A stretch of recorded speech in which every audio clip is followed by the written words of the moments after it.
like having two chefs in the kitchen, right? Okay, let's just hit. Come on, screen.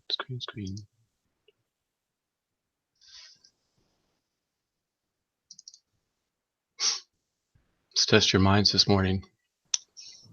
In determining which project delivery method to engage, important driving factors associated with each delivery type. Drag and place the correct corresponding factors with project delivery method.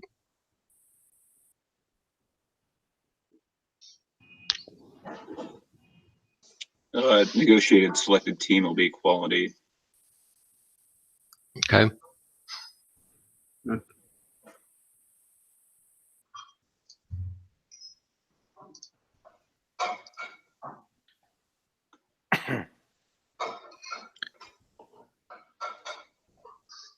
Wouldn't design bid build be quality? No, I think design bid build is cost. Yeah. You get the lowest bid, right?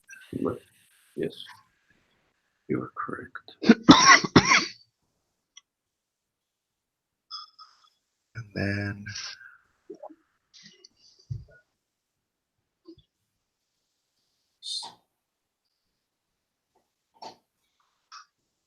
Which one do you think saves time?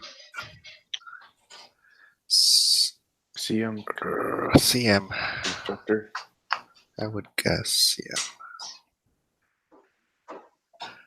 Design build. Do you have any questions like this on the Yes. PJM? Because they do ask a lot about this. They do.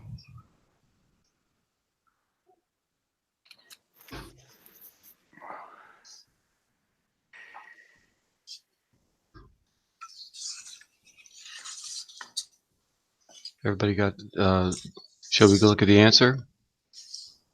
Or you want to give us a shot at, so design bid build, you think would be what? Cost. Negotiate select team quality. Cost plus fixed fee. Would that anything to do with risk?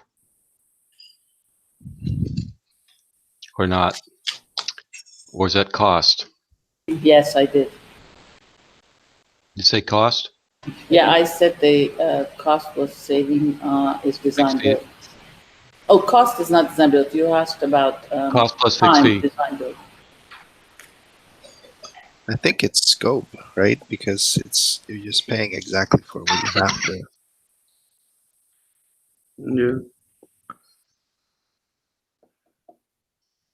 Yeah. Okay, let's move down to see what the correct choices are. Yep, you got your scope is right on cost plus fixed fee. Design build would be considered risky for what reason? It's one entity. That's right. Yeah. You eliminate conflict of interest issues. Constructor's time.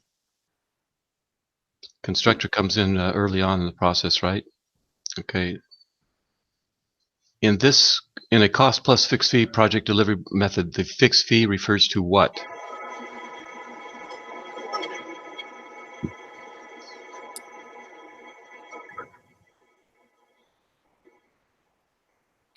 Number 2. Number 2? Mm-hmm. So we're going with? Everybody agree?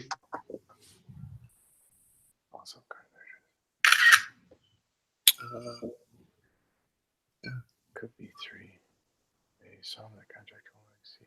So they got the cost, they've estimated the cost of labor and materials plus a fixed fee. So what is the fixed fee?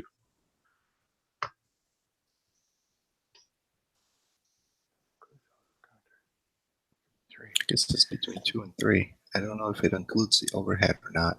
I guess it would.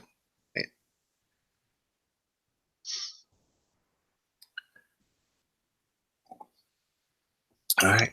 Just fixed fee. Just fixed fee. Okay. Yep. That's kind of tricky. I think it is. It seems like you would think that would be part of overhead, but overhead's put into your cost. Yeah. So the fixed fee is just basically, okay, this is going to be my profit. It's going to be 15%, 25%, 12%.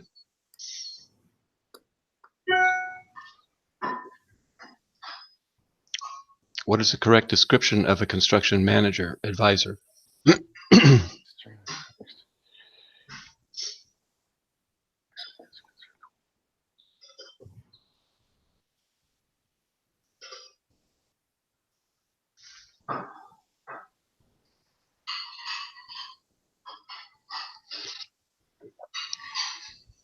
It's not 4. No, you ruled that one out. Wouldn't it be 1?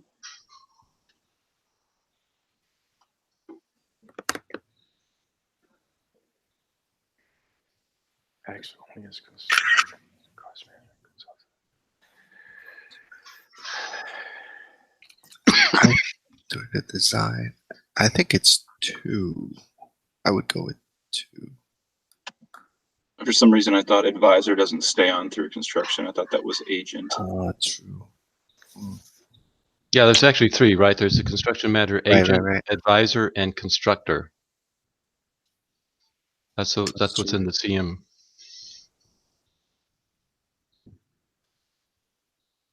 Three provides really consultant.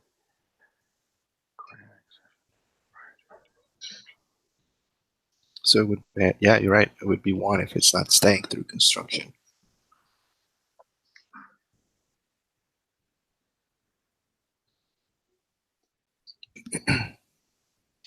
Well, let's see. Go behind the curtain. 2. Yeah, this comes straight out of AHP. So again, going back to that that PDF I sent to you, you should look at all these page numbers. So I was just mixing up advisor and agent then. Mm-hmm. Yep. So kind of get a handle on those definitions between manager, advisor, agent, constructor. At what stage is construction cost determined in project delivered methods? Drag and place the correct corresponding selections. Selections can be used more than once. So design, bid, build phase. When is the construction cost determined? Bidding.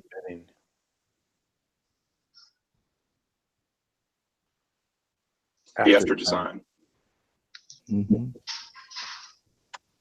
Okay. How about negotiated select team? After design. Okay. Cost plus fixed fee. At completion. Okay. Constructor.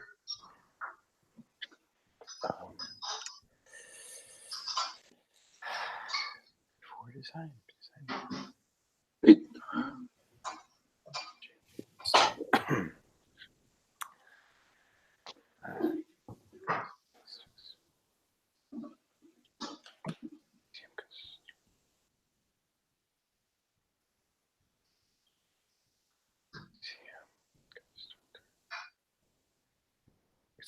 It's not at completion. No. And you're left at 2. So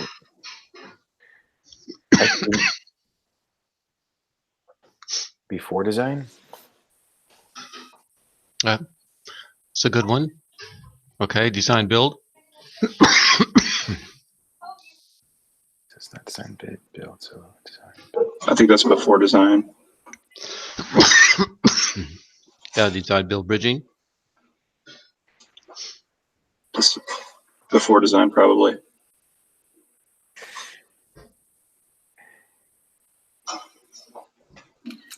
After design.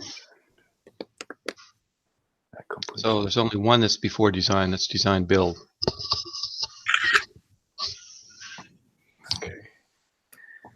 So I think I'm not sure this is a brain dump thing, but certainly it's something just to keep in mind. After design is usually when most of them are, right? Except cost plus, design, build. I think Just think of it. understand the question well, maybe. Can you reiterate the question? The question: when does construction cost occur? When is it determined? When you construction cost estimate, like, or the Yeah, when you get the contract for the cost.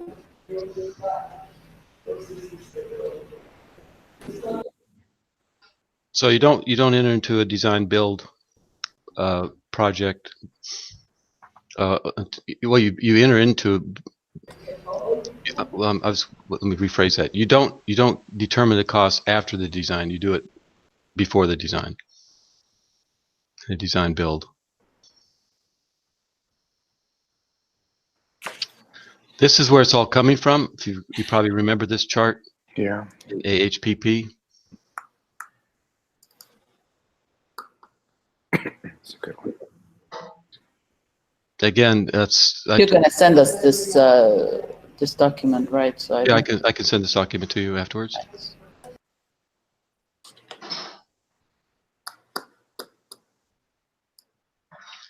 Okay, in the design build bridge approach, what does the term bridge refer to?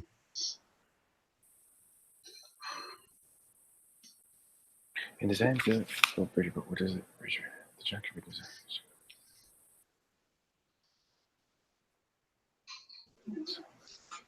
Be number 2, I think. Concept and technical design. I'd go with number 2 as well. Yeah, that looks good. Yeah, there's two words in number 2 that are the key, right? Concept and technical. That's where the 2 architects get involved, the technical architect and design architect. So number 2 should be correct. It is. Good. In a traditional cost prior to what is business negotiation. Jeez, I had this in the test. Prior to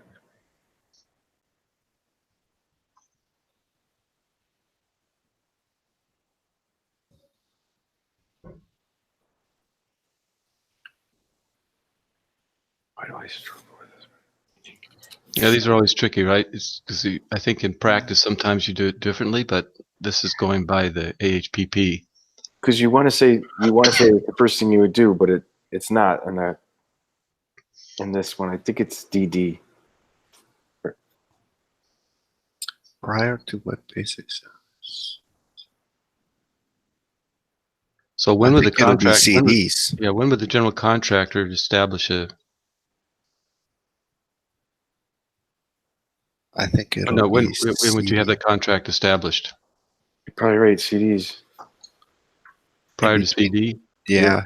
Or prior to bidding negotiation? Oh, yes, it would be prior to bidding negotiation.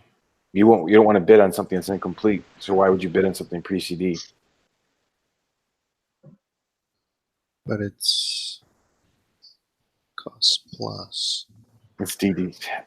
DD. I had this one. You had it right and you second guessed yourself. I did. I do this all the time. I remember thinking it doesn't make sense, but that's the answer. I still don't get these questions. Like before construction contract is what? The amount? What is a construction contract exactly? That's your A201. You mean the general conditions of? I mean, what's a construction? Like it's saying, when is a construction contract is determined? Like, you mean the amounts or the? I just don't understand this word construction contract. You don't do a contract with the cost plus after DD, do you? I didn't understand that. As before. It's coming from that chart again. I don't know if it shows in this chart. Let's go back to it. Right, but by the construction contract, they mean Oh, it's not there. contract with the builder, right? Right? They mean contract with the builder. They're saying, if I read this word correctly, construction contract, they mean at this point, let's say after DD, you do a contract with the builder.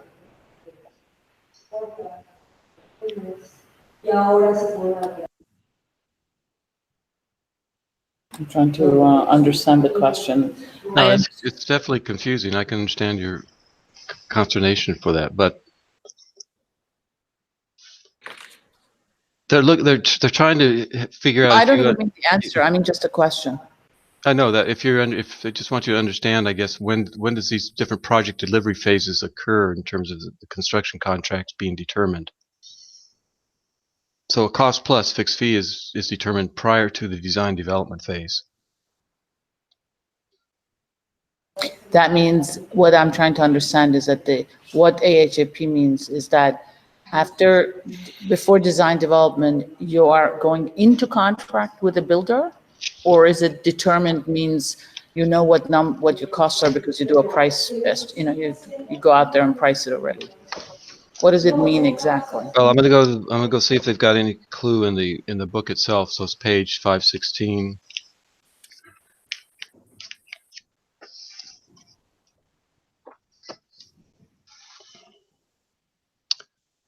Yeah, it's all coming from the chart on page 515.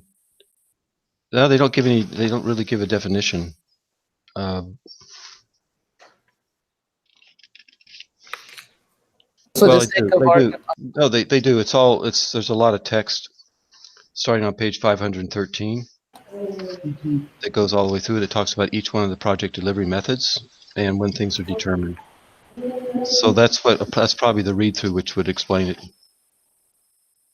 Okay, for I'll, you. So that's page 513 through 517.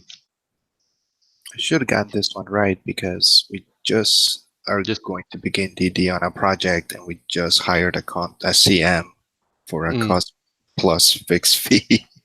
There you go. Oh, so it works. It's true in reality too. the real world Yeah, stuff. I know, but I was trying to not sway.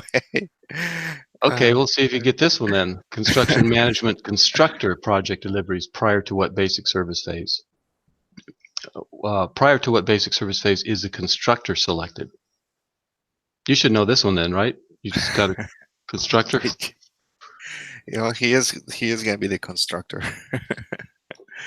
And so we just did it at the beginning of DD, end of SD. So if it's prior to what basic, according to what we just did, it would be 3. Okay. But I think that it would be it's before that. Before SD, right? Because I think they want the constructor to come in and help with identifying different structural materials or building. Is one programming and design? Sorry, That's probably Yeah. Okay. Program. So the sooner the better. On the previous question, though, we were talking about the idea is that you're allowing the contractor to influence and help out in DD and CDs in order to reach a price. So in this one, it seems like management constructor, the sooner you get the person in, the better. Yeah, the constructor. What did you say? It'd be 2 then, or you saying 1? Oh gosh, it's the same thing. But I'm thinking it's 1 just from concept. Yeah, I think it's 1 too. PD. I'm looking in the book. PD stands for pre-design. Okay, let's get. That's right. You bring a constructor in as soon as you can. Pre-design.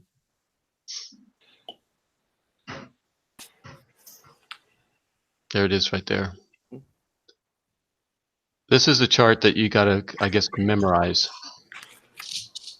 Or just practice putting down the different things. Did you run into a lot of these questions on PJM or not? Yes. Okay. Well, maybe they'll be light on them in CE. But I know some of my candidates did run into a lot of these. Design build project delivery prior to what basic services the construction contract determined. So we're back to the construction contract again on a design build project. Well, that should be pretty easy, right? Design builder. Schematic design. Should be 1. 1.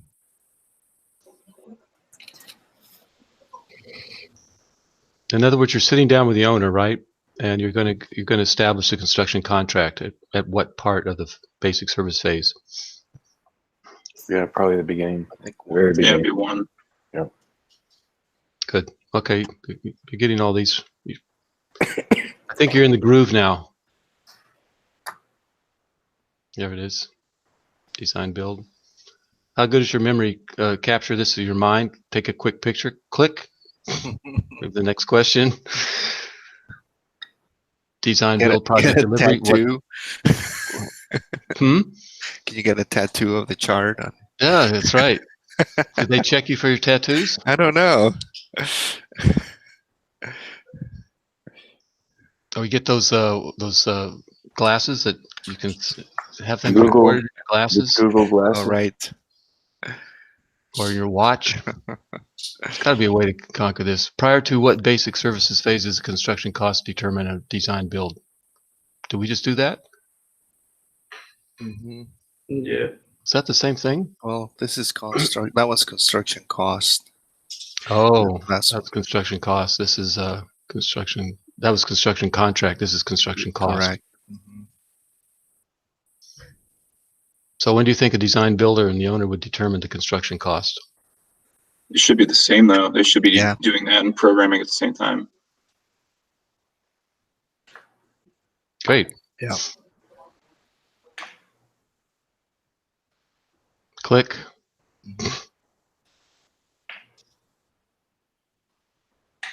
Design bid build. When is the construction cost determined?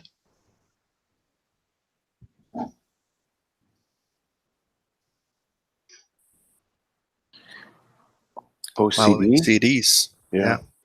Following CDs. Oh, Remember, it's a procurement phase, bidding. Design, bid, build. following what basic service? Procurement? Following I guess I was thinking like interiors when it's FF&E and you're actually buying things for procurement. No, let's go back to this graph. Here they've got it.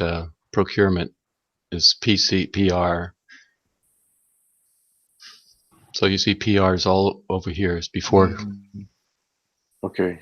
So procurement is in fact. So what was they said? Design, bid, build, right? So we're right here in this chart. Sign, bid, build. Mhm. PR. It's procurement.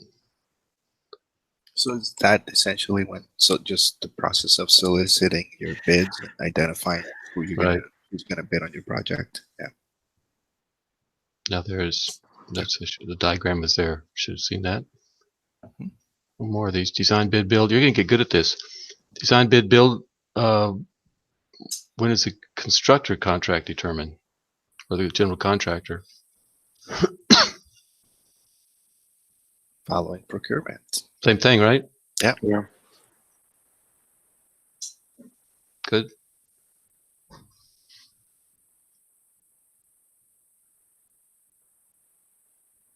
Build bridging. Okay. Design architect, technical architect. Prior to what basic service phase is the constructor contract determined? Design, build. Structure contract determined. Would it be DD? Just because like the technical architect would be a part of the constructors team. I think so, yeah. But we're wrong. CDs. I'm confused about the bridging. Like, is the bridging always in the same spot of the project? It seems like it could straddle different phases or different. It seems like a bridge could jump from 2 points, not always the same 2 points. So how would you know? Like you bring in somebody in conceptual design or programming, and then I don't know. I find that weird. The way it works, this bridging is more the way Europeans work, which is you design through DD and then just before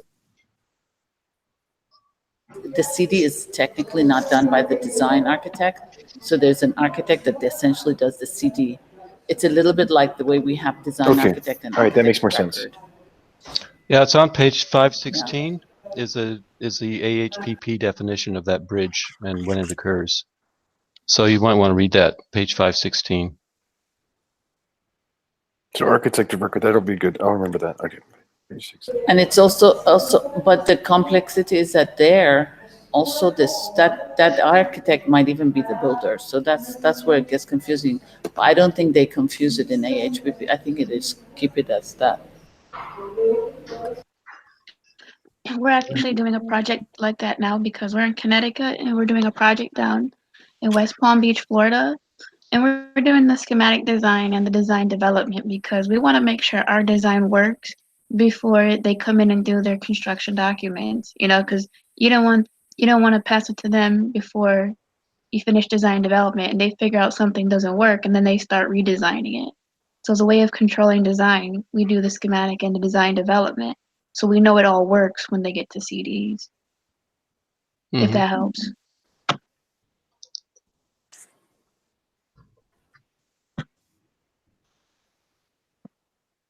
Okay, here's another bridging question. So apply your thinking to this one. When would the construction cost be determined in a design-build bridge?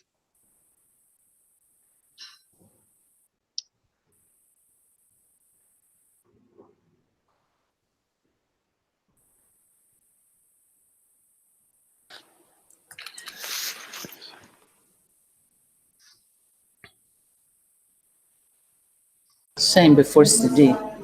Yeah, I think it would be the same transition point.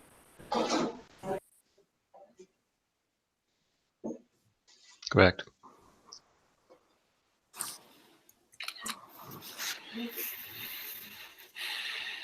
There it is. So if you look down at the bottom there, so bridging, everything's occurring before CDs. And in the standard design build, everything's occurring in PD phase. That's the distinction between the two.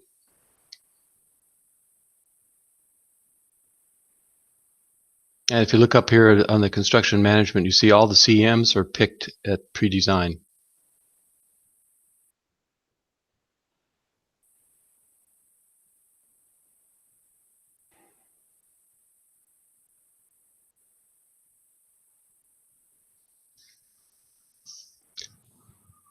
This seems like a common question on the exam. What project delivery approach would one issue multiple construction document packages for bidding? It'd be fast track. Fast track? Fast track because you're drawing it while they're building it. So you might issue, a set of drawings every month. Everybody agree? Yes. Agree? Correct. Yeah, I agree. Yeah, that's the right logic for that. It's occurring overlapping things, so you've got a lot of different. So this is where they're showing it: package 1, package 2, package 3 in the constructor. This is with a constructor, but obviously you can do a fast track with other methods. Okay, let's jump to something more, maybe more complicated here.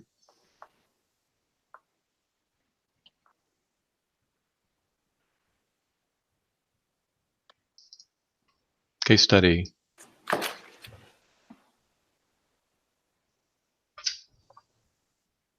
I'll zoom in a little bit here and see if we can read it better.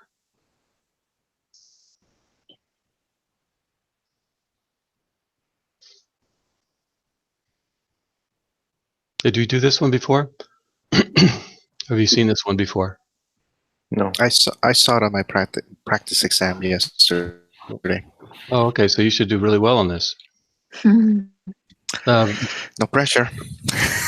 You better get all of them right. The architect has been retained by the owner of an island off the coast of a U.S. major city.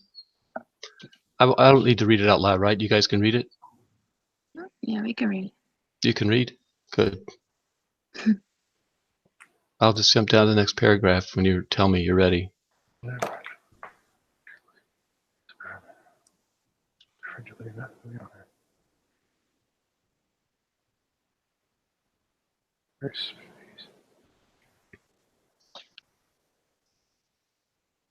You know what we could try? We could do this on the next case study we run through. Is instead of reading the scenario first, we'll do the questions first, and we'll try that. Yeah. We'll try that strategy, and then come back and read the scenario. but we'll do If this. I remember correctly, I think only a couple of the questions you actually need to know what the scenario is. Okay. I didn't read it until I had to. Well, that's good to know. So everybody done? Here's the site.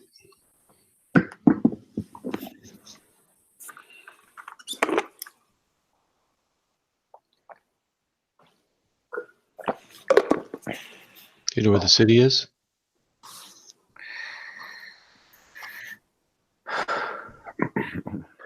So there's some of the existing buildings, I assume, before it.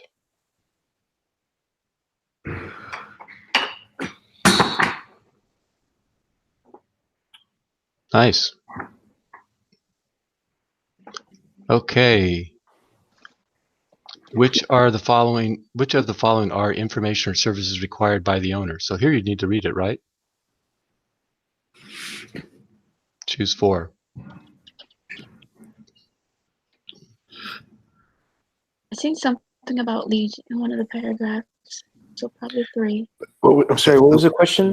When I read the Sorry. question, though, it said per the contract document, but per the general conditions. So I think it was more of a contract question than a case study question. Oh, choose 4. Mm. It seems like you'd have to have number 2, a licensed architect, and that with reciprocity. Okay. Mm-hmm. The surveys 4 and 5. Yeah. And 3. I'm pretty sure it said something about lead. But the problem is, I don't think the lead is part of the AIA to A2 Oh, general conditions. that's That's true. why. Yeah. That's true. But that's not in the question, though. I think if you read the question, can you go back to it really quick? It's right there. Oh, sorry.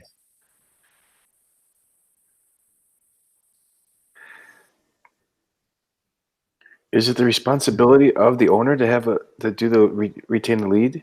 I mean, I that don't could, think so. I think that could be by the architect. So what are Right. you saying? What are you saying the correct answers are? so you can remove 3, and Okay. 2 is good, and then the surveys you have to do for sure. Mhm. So 4, and then You don't need 6.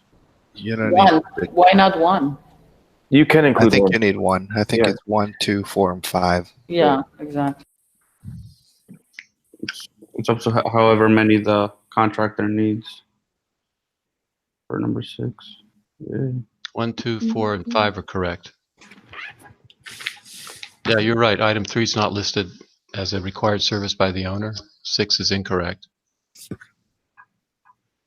So this comes from A201.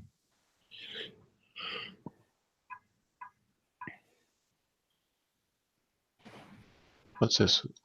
Okay. Question 2. Design, build, bridge contract terms. Is that what this is referring to? Oh, design, bid, build. Good build. Includes which of the following? Contract terms include which of the following?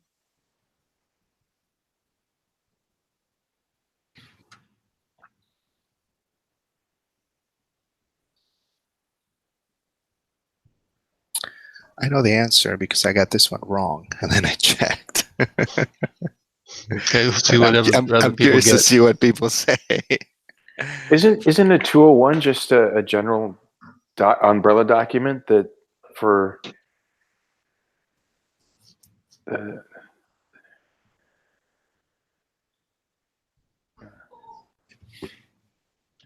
Well, yeah, A201 is a general overriding contract, but this is a design, bid, build contract.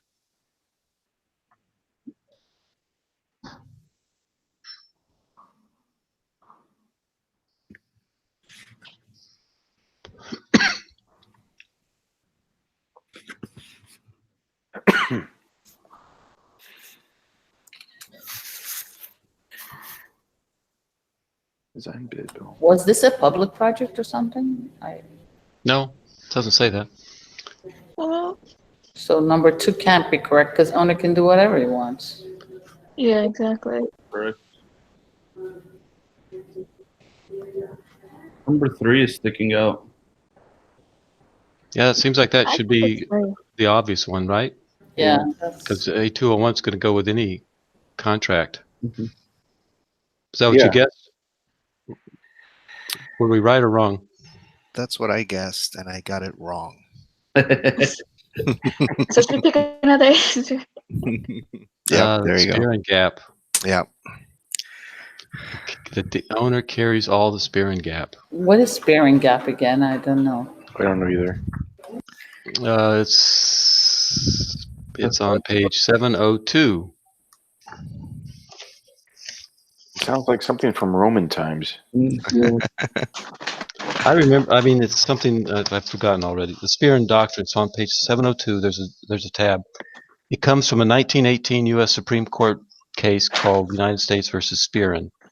In its ruling, the Supreme Court stated that if the contractor is bound to build according to plans and specifications prepared by the owner, the contractor will not be responsible for the consequences of defects in the plans and specifications. Yes. So that's why it's in a design bid build.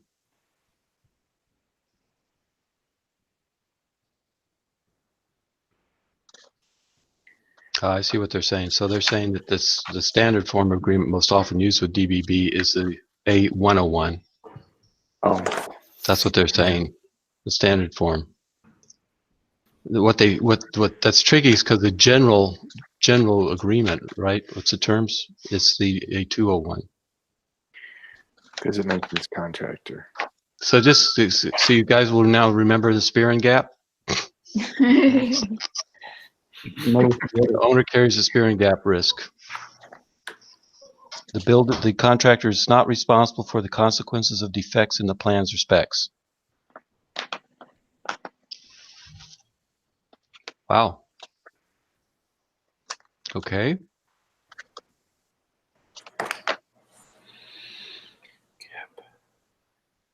What are the major items with large time impacts? Choose 4.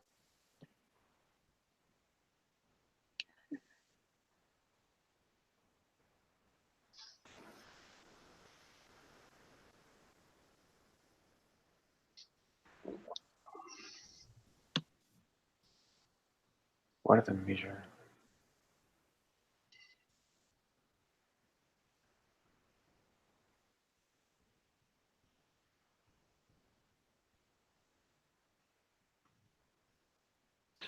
Well, but we have 6, and we only have to choose 4, so we try to pick the 2 we know aren't right, even if we don't know the That's other right. ones. Yeah, I think that's the right strategy.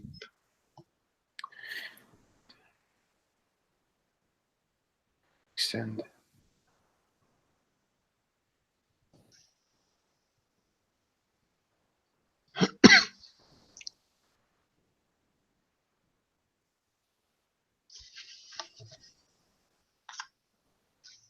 Well, I think 4 can come out. I mean, I don't see how that would change the price. You got to review the payment applications regardless.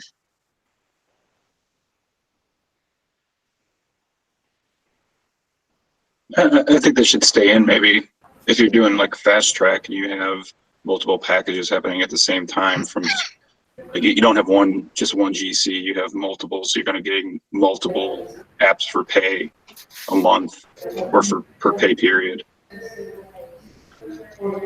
Yeah, I think that one has to stay because that's part of what's making a time impact because you have multiple monthly application of payments. Would number 6? I mean, is it possible that anybody could be on the job site without workman's comp and all those things? It just seems impossible, right? But perhaps that doesn't take so much time. Doesn't have such a time impact, their workers' comp bonds and lien waivers. Right. That just seems like a thing they have to do, or they either do it or you don't. Yeah. I think the key word here is large time Large time. impact.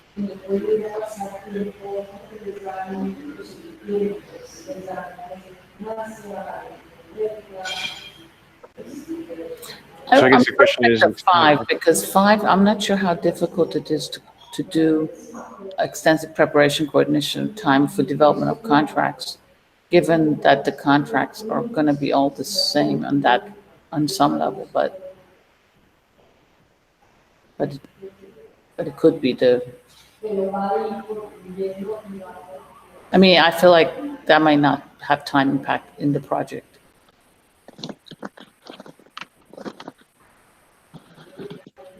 Isn't the whole idea of doing fast track is that you're just cranking stuff out and there isn't an extended contract preparation?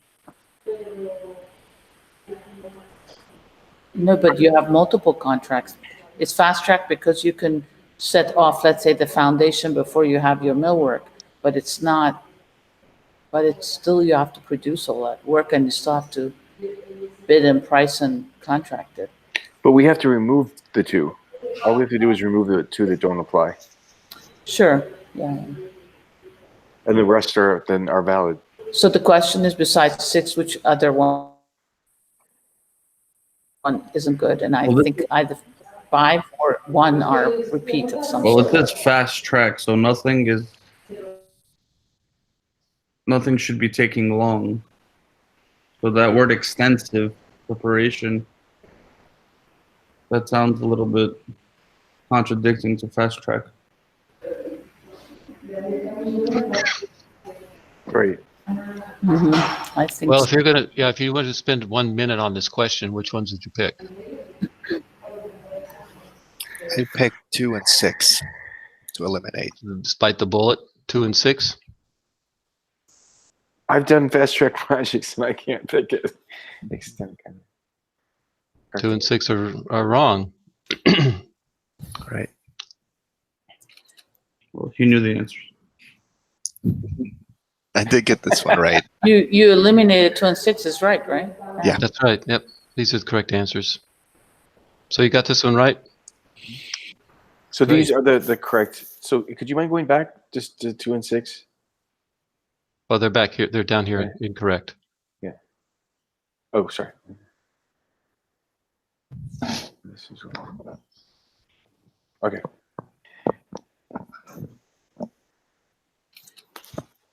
This is all coming from CSI Project Delivery Practice Guide, Fast Track Scheduling Technique. Okay, construction observation, multiple choice. What is an important clause in the contract? Choose one. This is regarding A201.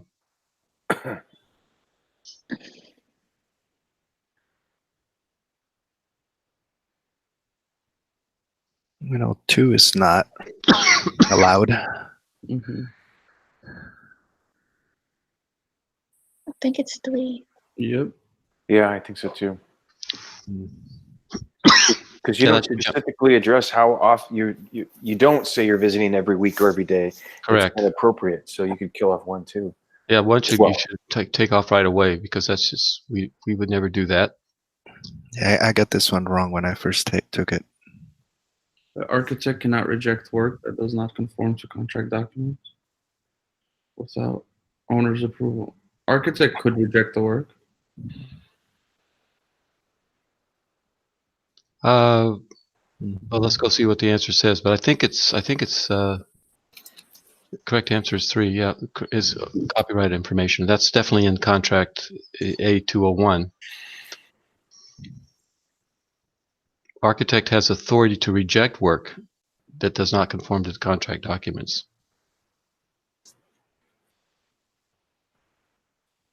So what is the question? Architect cannot reject work. Yeah, they can do it without owner's approval. Yep. Is that how you got it wrong? Is that the one you picked? I believe. I'm checking. Well, I think I did. obviously, I mean, it seems obvious to me that the copyright one is the right one because architects and consultants do own the copyright of their work. So that's the one that stands out to me as obvious of the 4 choices.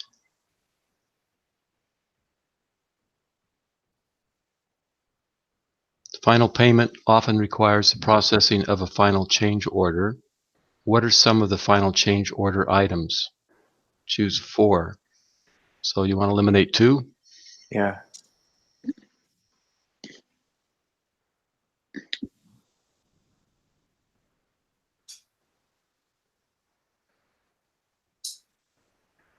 Payment offer price aggressive.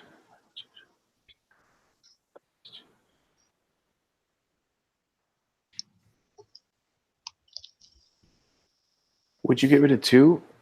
Allowances are something early on for like flooring and But the client, because it's an allowance, not a fixed price, the client could always go over the allowance and might not necessarily fall within the allowance. But I also feel like that would be long before the final payment. yeah, that's what I was thinking too. I Just- think 6 maybe can, because the permit fees I would think have been paid long ago. And they're paying Yeah. for the contractor. Yeah, the very beginning of the project, not the end. So 1, 3, 4, and 5. 1, 3, 4, and 5? We can only get rid of 2. Yep. Mhm. So you're picking 1, 3, 4, and 5. Correct. Correct. Going once, going twice. 1, 2, 4, and 5.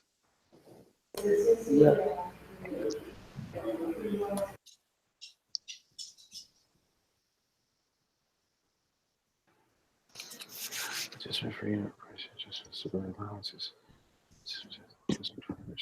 Incorrect liability insurance permit. This comes from the CSI Project Delivery Practice Guide, final payment.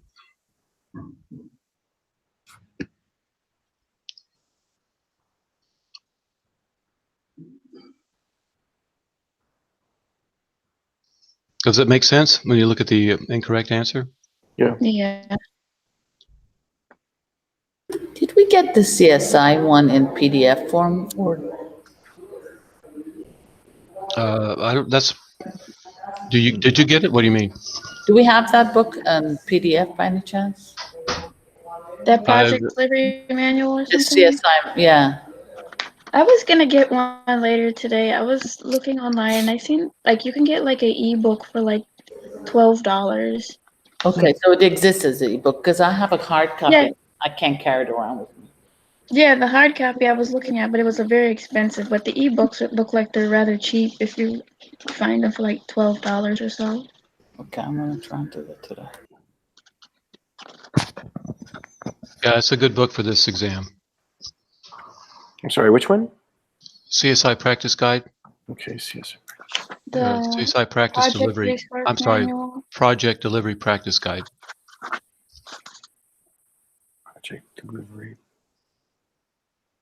Yeah, and you're right. You can get it online, ebook, for under $20.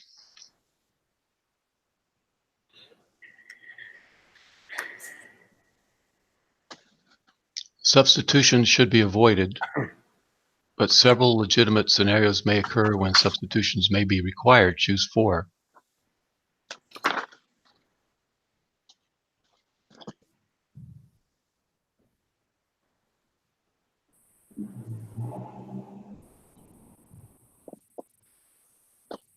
I guess it's possible the product is simply isn't available. You have core 10 steel and you can't get it.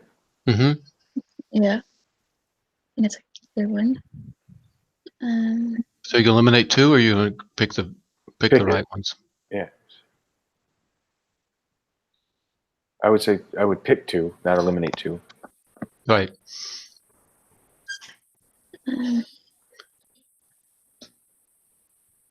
And it's possible a building code could force a change, like that tower in London that went up in flames, and so you have to redo your building envelope because of that. Yep.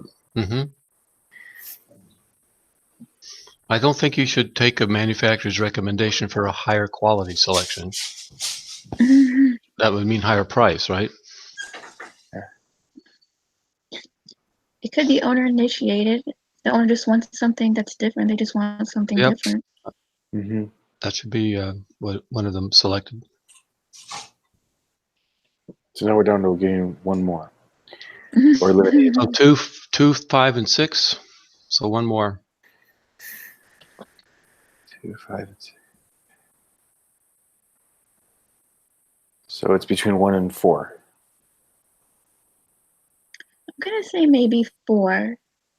Like maybe the contractor just had a bad experience with a product or something.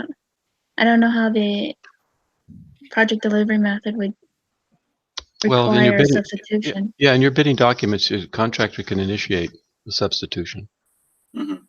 So 4 would be in there. I think 1 is just a weird thing. It's like a delivery approach. Yeah, I got this one wrong too. Uh-oh. Okay, so let's get everybody have a consensus here. So what are we going with? I would say 2, 4, 5, 6. 2, 4, 5, 6? Yeah, I agree. Okay.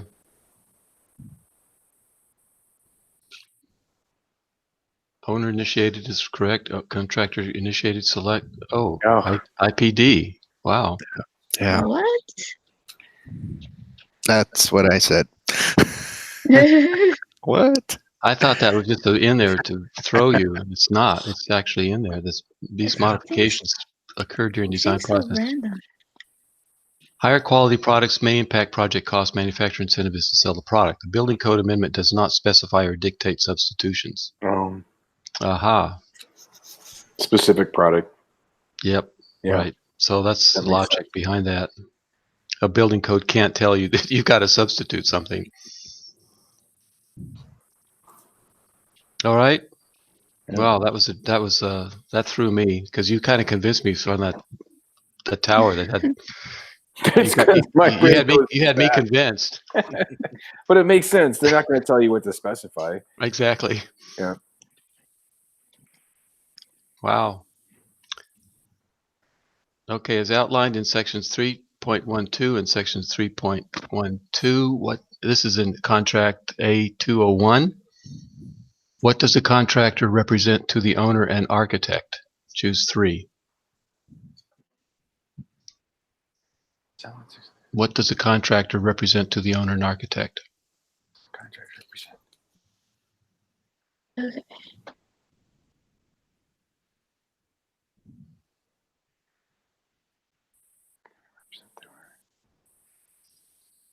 Well, you can get rid of 2.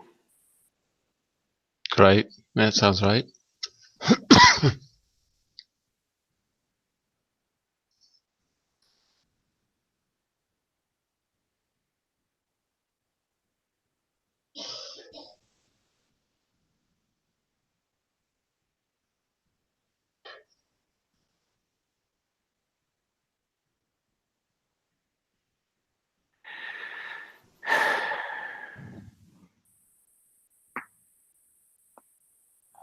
Did you get this one right?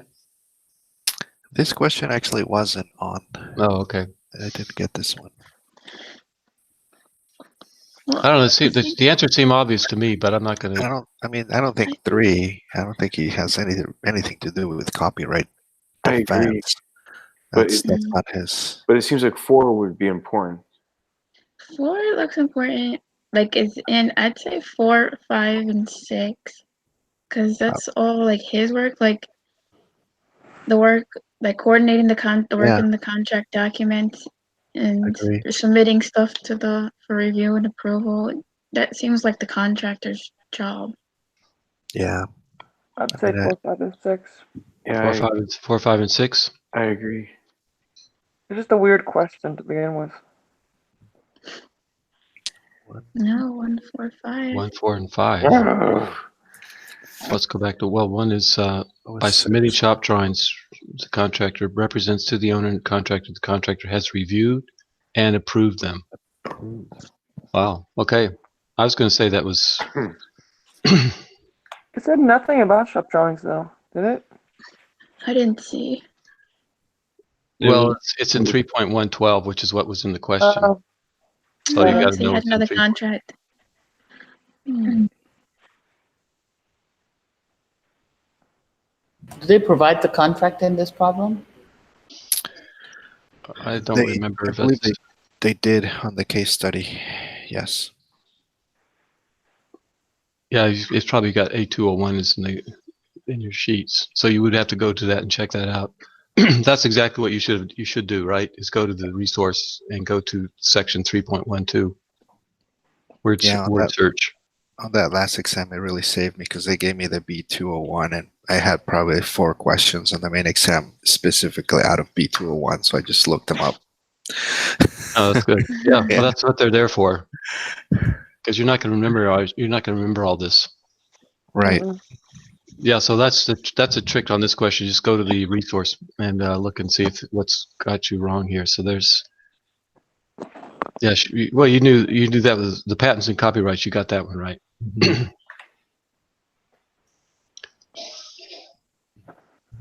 It's Yeah. approved by the architect. Proof of the architect, yeah, not the owner.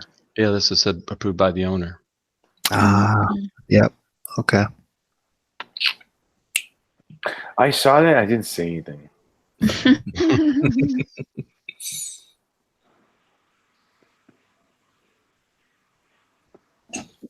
Fill in the blank. Okay, historic fort. Contractor submits a request for an extension of the construction schedule due to a major delay. The project delivery date. Manufacturer states the product will require 1 month for the delivery upon original schedule. Contractor based the schedule on delivery in 14 days, plus a contingency of 7 days. How many days extension should the architect add to the contract documents? 0. I got that one wrong too. Okay, do the math. Figure it out. 30 days, right? For month.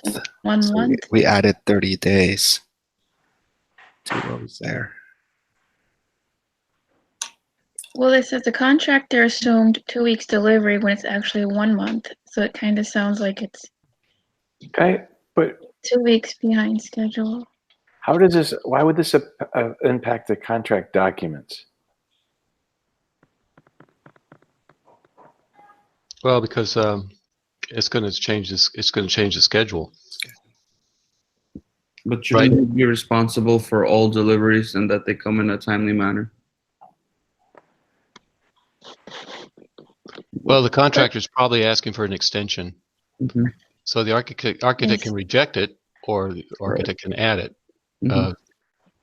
Because it does, anytime you have a change of scope, cost, or schedule, right? It can impact the contract documents. I'm gonna say 19 days. It seems to be behind 7 days. You had stipulated 12, Yeah. 2 weeks plus another one, and this is 4 Yeah. weeks. I'm gonna say 19. You're saying 19? Yeah. Is there something that shows the schedule? No, No. You don't it's even just need a to look at question. it. You don't need to look at the. So the contractor's base his schedule on delivery is in 14 days plus 7 days, right? So what's that? 14 plus. Yeah, that's 21. 21. 21. The manufacturer states that the product will require 1 month for delivery beyond the original schedule. So maybe 9 days? So you got to do you add 30 days onto the 21? No, minus the 21. Original is 14. The stipulated. I don't know, Yeah, but he could- manufacturers don't do that. No, he said the contractor's based his schedule on 21 days, right? Yeah, and on top of that, manufacturer says a month. It says top beyond of the original schedule. So it's 30 plus 14 plus 7.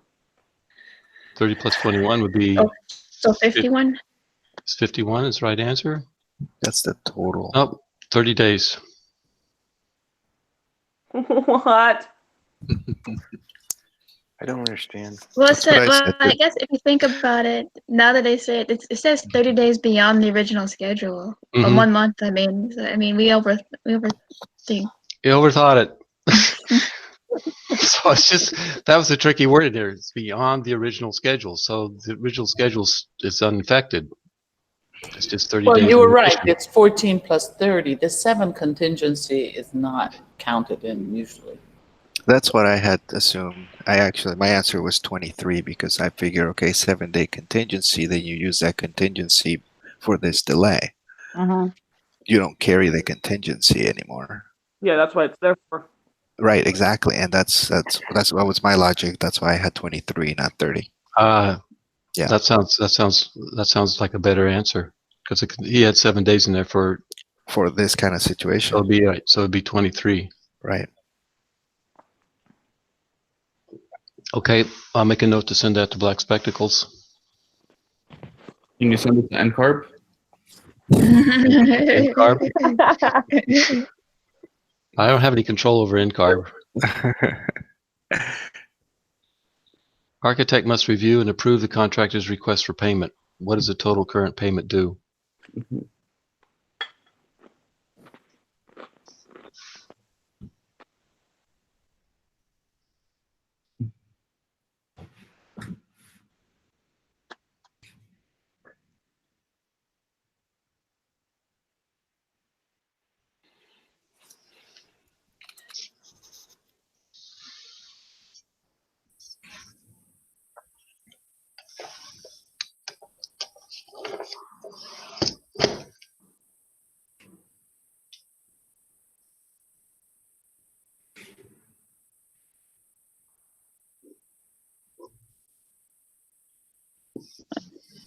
Would it be like the change orders plus the total completed and to date?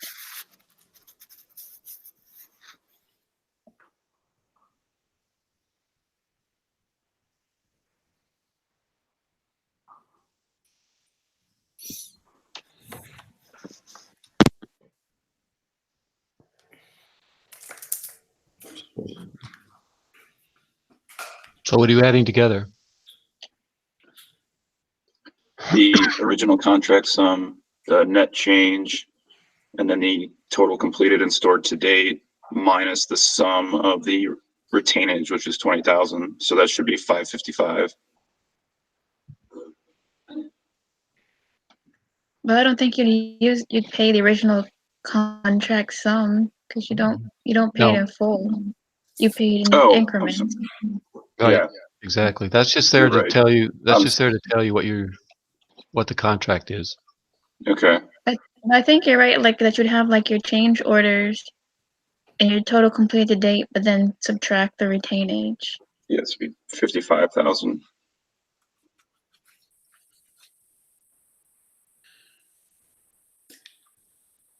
So is that what you're giving? 55? The retainage you keep, right? The owner keeps the retainage until final payment. Right. Yeah, so that's why you would subtract it, correct? Yep, subtract Yeah. it from 35. What plus the change order? I think you have to include the change orders. Because usually those are paid after. The contractor is requesting payment for change orders, right? Or at least at this stage. So he's asking for a payment for, what do you think, 2, 4, 5, A and B?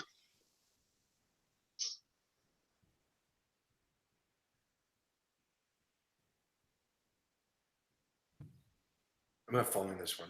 So that you're saying that Or you're not paying for any retainage at all.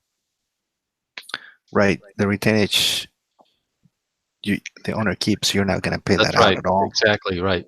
So you're calculating exactly what percentage is being retained out of his payment. Correct? Wouldn't that still bring us to 55,000?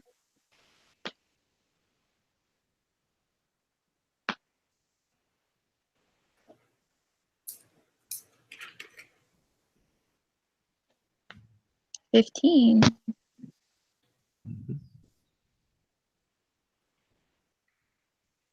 Well, the total completed. so what's the total? So all we really needed was 4 and 5. All that other numbers we Yep. need. Can you go up a little? I got that one wrong too. What do you want me to go up to? Yeah, So I you- just wanted to see the number 6 breakdown. Yeah, they left 3 blanks so you could do the Mhm. total, right? So 540,000. 35,000 is number 4. Too much thinking again. Yeah, I overthought this one. I actually calculated the retainage percentage. So just From what the they're doing, total amount? they're Yeah. subtracting 20,000, the retainage, from the Mhm. 35,000. Mhm. So he's only due $15,000.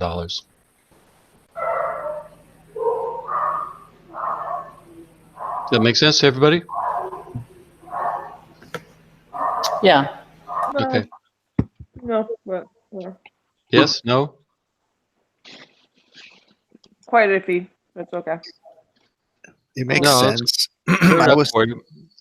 I was just thrown off by the actual amount of money for retainage because I had it in my head 10% retainage for Mhm. rule of thumb, and I thought, wow, 20,000 retainage for 35, that doesn't seem right, and that's where I got caught up.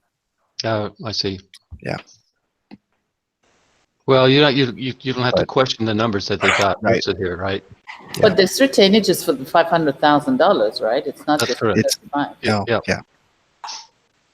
Well, not really, is it? Because it says retainage percentage of completed work. That's where I was thrown off because it said total completed. It's 35,000. Yeah, yeah. That's why I assumed the 15,000 would be a percentage of the contract sum, but apparently Yeah, it's not. they're not asking you to try and figure out the percentage. Yeah, Right. They're yeah. just giving you they're giving you what it is. It's just a very high percentage. That's all. So they're just asking you to deduct uh, total retainage from number 4, total work completed and stored. Yeah, the upper part's kind of just a summary of where the project is in terms of its cost of the contract sum.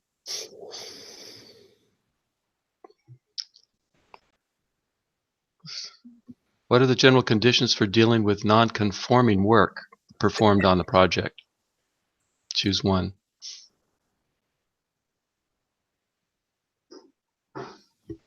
Can the One's architect out. accept? Can One's the out. architect accept non-conforming work? No.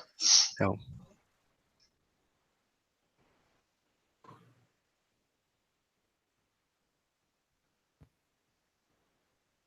I think it's number 2. I would agree with that.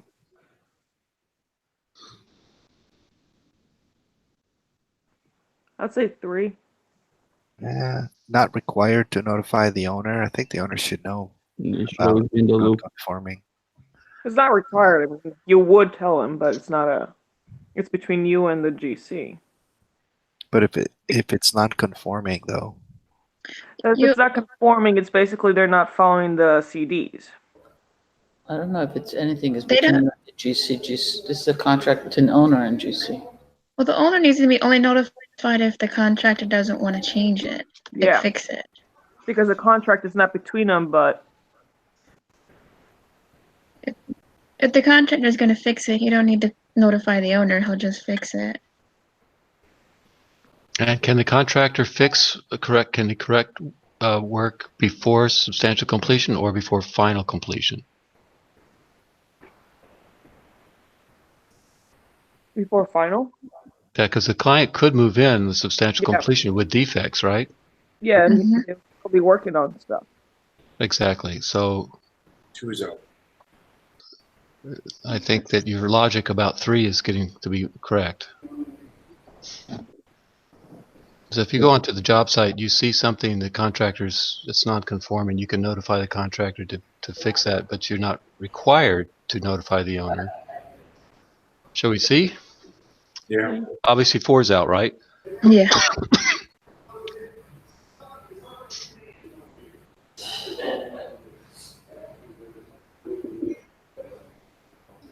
Well, there we go.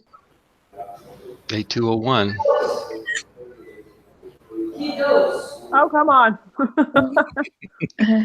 Work rejected by the architect discovered before substantial completion must be promptly corrected by the contractor prior to substantial completion. So would that You just got be based on the scope of work? Because like if it doesn't conform, I would just not do substantial completion. I wouldn't allow it to go further. But if the owner moves in after substantial completion, they can't be demoing walls back down because GC didn't follow the plan. Right? Mm-hmm. Okay. That threw me.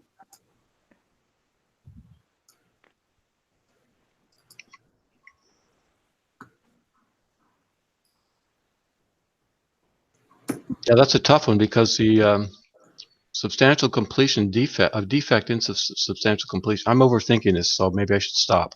Because it's in the A201, so that's where we get in trouble when we overthink it, right? But if the owner says, "Hey, I can move in. I need to move in." Yeah, I realize there's something that's non-conforming, but I need to move in. I guess defective work has to be completed before substantial completion, because for now, we should assume the worst about that kind of defective work. We're not talking punch list. Defective work is defective work. Well, it's not even defective work; it's non-conforming work. Ever. A non-conforming work, yeah. So it may be fine, but it's just non-conforming. But non-conforming can be Yeah, a it could be huge huge. I mean, item it or could not. be put But in you have to the assume wrong the worst windows. question, yeah. No, the word promptly threw me off. Because it just makes it seem like the GC would be scrambling to get it done before substantial completion. But the architect's the one that approves substantial completion. But I guess if you're on a schedule, you kind of have to. Okay, well, one of you mentioned that the architect should inform the owner about deficiency. So that's correct, and should keep that in your head. Is that we should always, if you observe something, you should submit that copy to the contractor and the owner, so it's on record. That makes ethical sense. Okay, well, you're not going to get that wrong. A field report, if you did everything else right, you've informed the owner somehow, even if it's Right. a field report. Okay, well, you're not going to get that one wrong.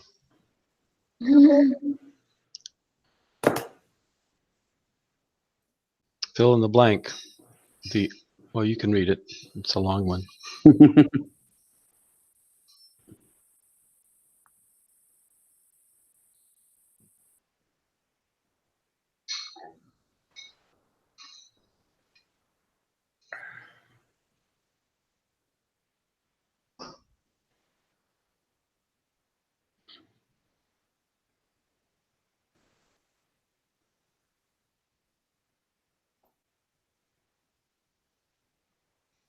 That should be easy. November 15th. Yeah, right? Yeah. It's when they're moving in, so Yep. must be substantial. Sufficiently completed currently to allow it use for its intended purposes, November 15th. Isn't that the definition of substantial completion? Yes. November 15th. Everybody got that, right? Yeah. Understood whether that's the correct answer? Yeah. Good. The practice exam gave one option as November 16th as well as November 13th. So What? that What was- did it do? Yeah, it was a multiple choice, so there were 4 dates listed, which I didn't see here, but one of them was November 15th, their answer. The other one was November 16th. That's The other not one fair. was- Yeah, that's what, and then the other one's November 30th and then December 10th. So I thought that was kind of a good trick, but yeah, the answer was So November what was 15th. November 16th for? It was just there to throw people off, I think. Just assume, Oh. they actually will move in the day after or something. Oh, I see. The day after. Yep. Gotcha. Wow, Yeah. that's really cheating. It was good. It was That's not a good. good question.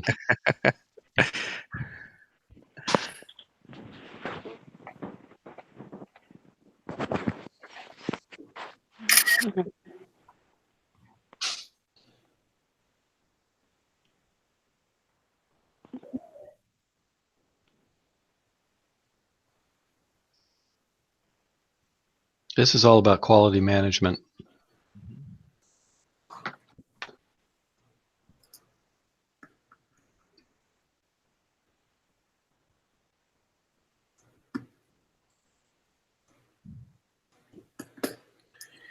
Which two don't seem like they fit? Insurance.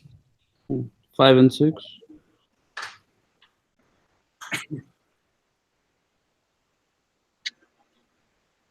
I feel like this was on PJM. It was, yeah. Yeah, it was I remember this. internal, external, appraisal, Appraisal. and No. Prevention. prevention. Yeah. So 2 and 6 are out. Mm-hmm. This was on page. Okay, well, you remember that, got that right.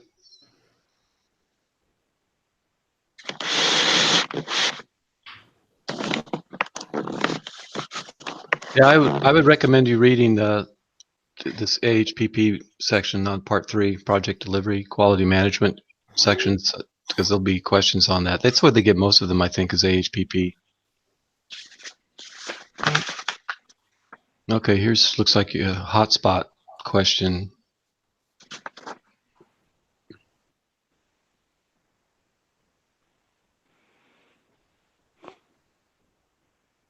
So I got to go down and get you the corresponding, so I'll have to zoom out this one.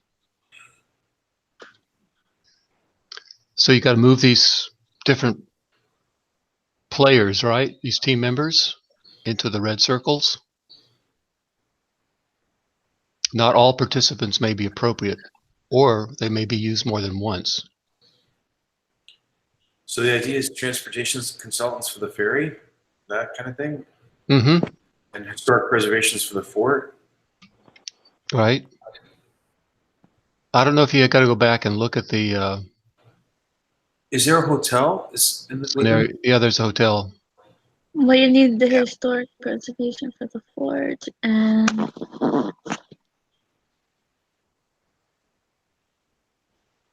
So What marine would you use for the modern lighthouse?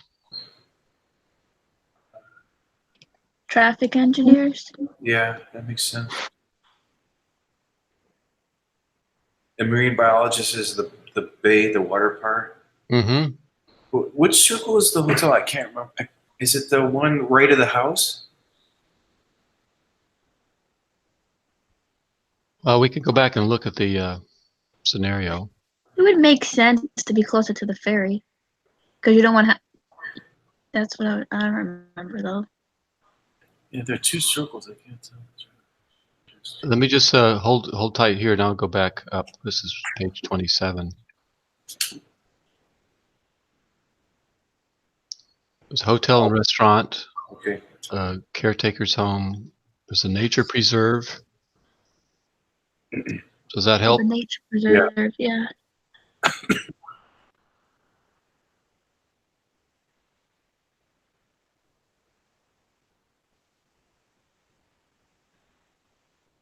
So we know where hospitality goes, and we know where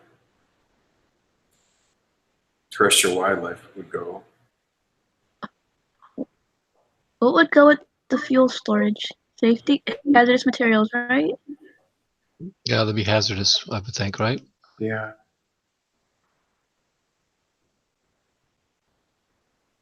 So the idea is to pick the trays that we think are needed for this project, any number that we want. Like drag and drop. These particular zones. Oh, Yeah. this drag and drop into these circles? Mm-hmm. I see. Why did somebody think we need traffic engineer? For the lighthouse? Modern lighthouse, yeah. That's the marine traffic. Oh, How is that different from transportation consultants? Because I think when I think of traffic engineers, I think of like parking studies and traffic studies and whether you need a traffic light or not. That's just me. I get traffic on the water. Right. Yeah, so that's a good thing. Is it traffic or is it transportation?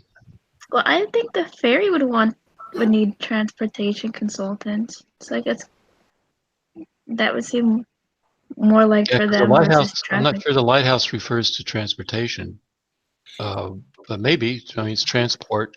You know, the oil tankers that come through, and But if you think of That's it like how even for lighthouses like do. they have traffic engineers for, airplanes.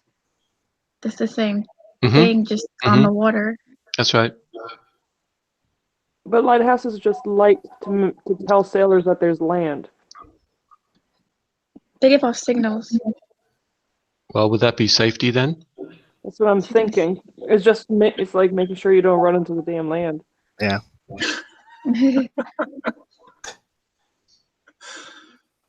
Okay, so that looks like that's one that's stumping Yeah. everybody. So you could screw up this whole question with this one thing.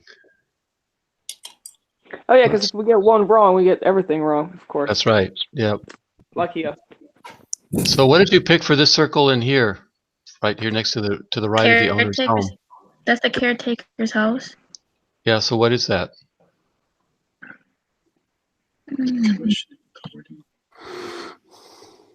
Are we restoring that too? Is it both? I wonder if that's the adventure park. Is that? I can't remember in the scenario if that's a. Maybe it's still hospitality. Can we use them more than? Yeah, you can use it more than once. Yeah. They can be used more than once. I want to go back and see if that's part of the hospitality or restoration, like the homework. Yeah, maybe it's just, it could be historical. Let's see. That's probably in the description then.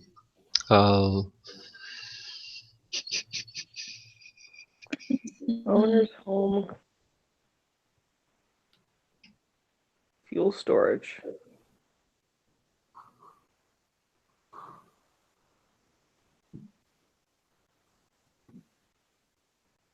I'm trying to read the scenario quickly here. The northeast side of the island is the new adventure sports facility.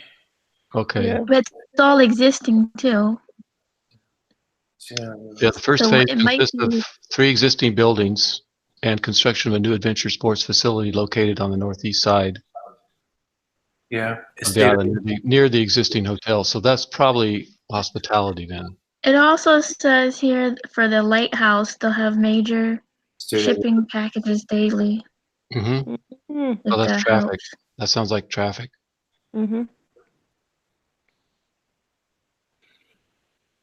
Hmm. Okay. So let's see. This is the right side. So it's hospitalities used twice. Hazardous waste, transportation, marine biologists. I think you got those right. They picked safety for the lighthouse. Oh. Good call. Mhm.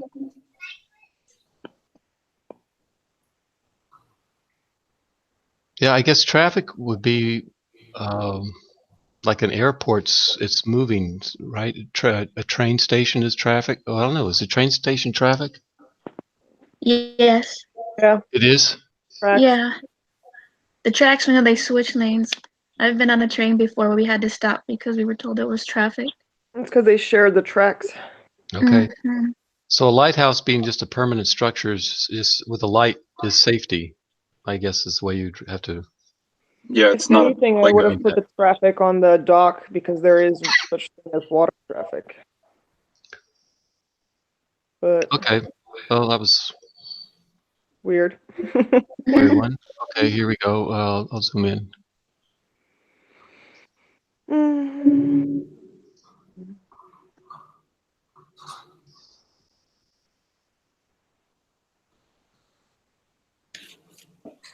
Construction kind of.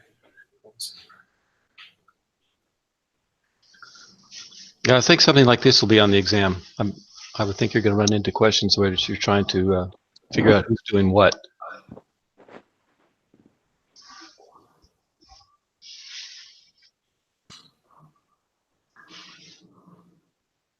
So a facility manager would identify maintenance tasks,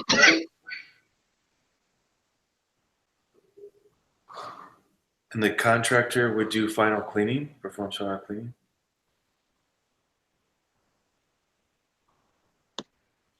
Well, we know the contractor does the punch list. No, I think the architect does punch list. the contractor is The arch- supposed to Yeah.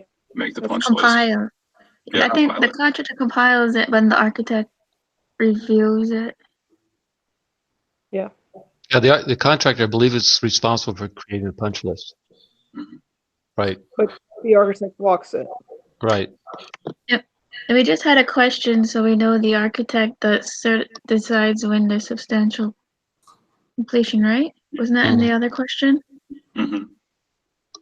So the GC applies for the substantial completion, and the architect approves or disapproves it. Because that was a trick question I had on the last test. But who arranges for transfer facility? I mean, owner? Like, Yeah, I'm wondering the same thing. What does the owner do for this list? It's not I the mean, I was facility, thinking that's it the runs facility through. manager. Well, would you have one already? More than likely. Well, what I'm thinking is that usually the contractor, like even for warranties, he has to put the owner's name on it. So if there's anything financial or anything like that, would that have to be direct with the owner to clarify? I think I could be wrong, thinking but out maybe loud. because they've got contractor and owner in the answer, I don't think they can be the Uh, choices. Well, It says though that not all participants have to be used. It's possible okay. the owner has nothing to do with this list. Then I would say facility manager. Well, facility manager could identify maintenance staff requirements. Yeah, that seems obvious. Yeah. But would the subcontractor perform the file cleaning or the contractor? I would say the contractor. The contractor Because if would be you have, ultimately responsible for the cleaning. I mean, he could tell the subcontractors to clean their area up, but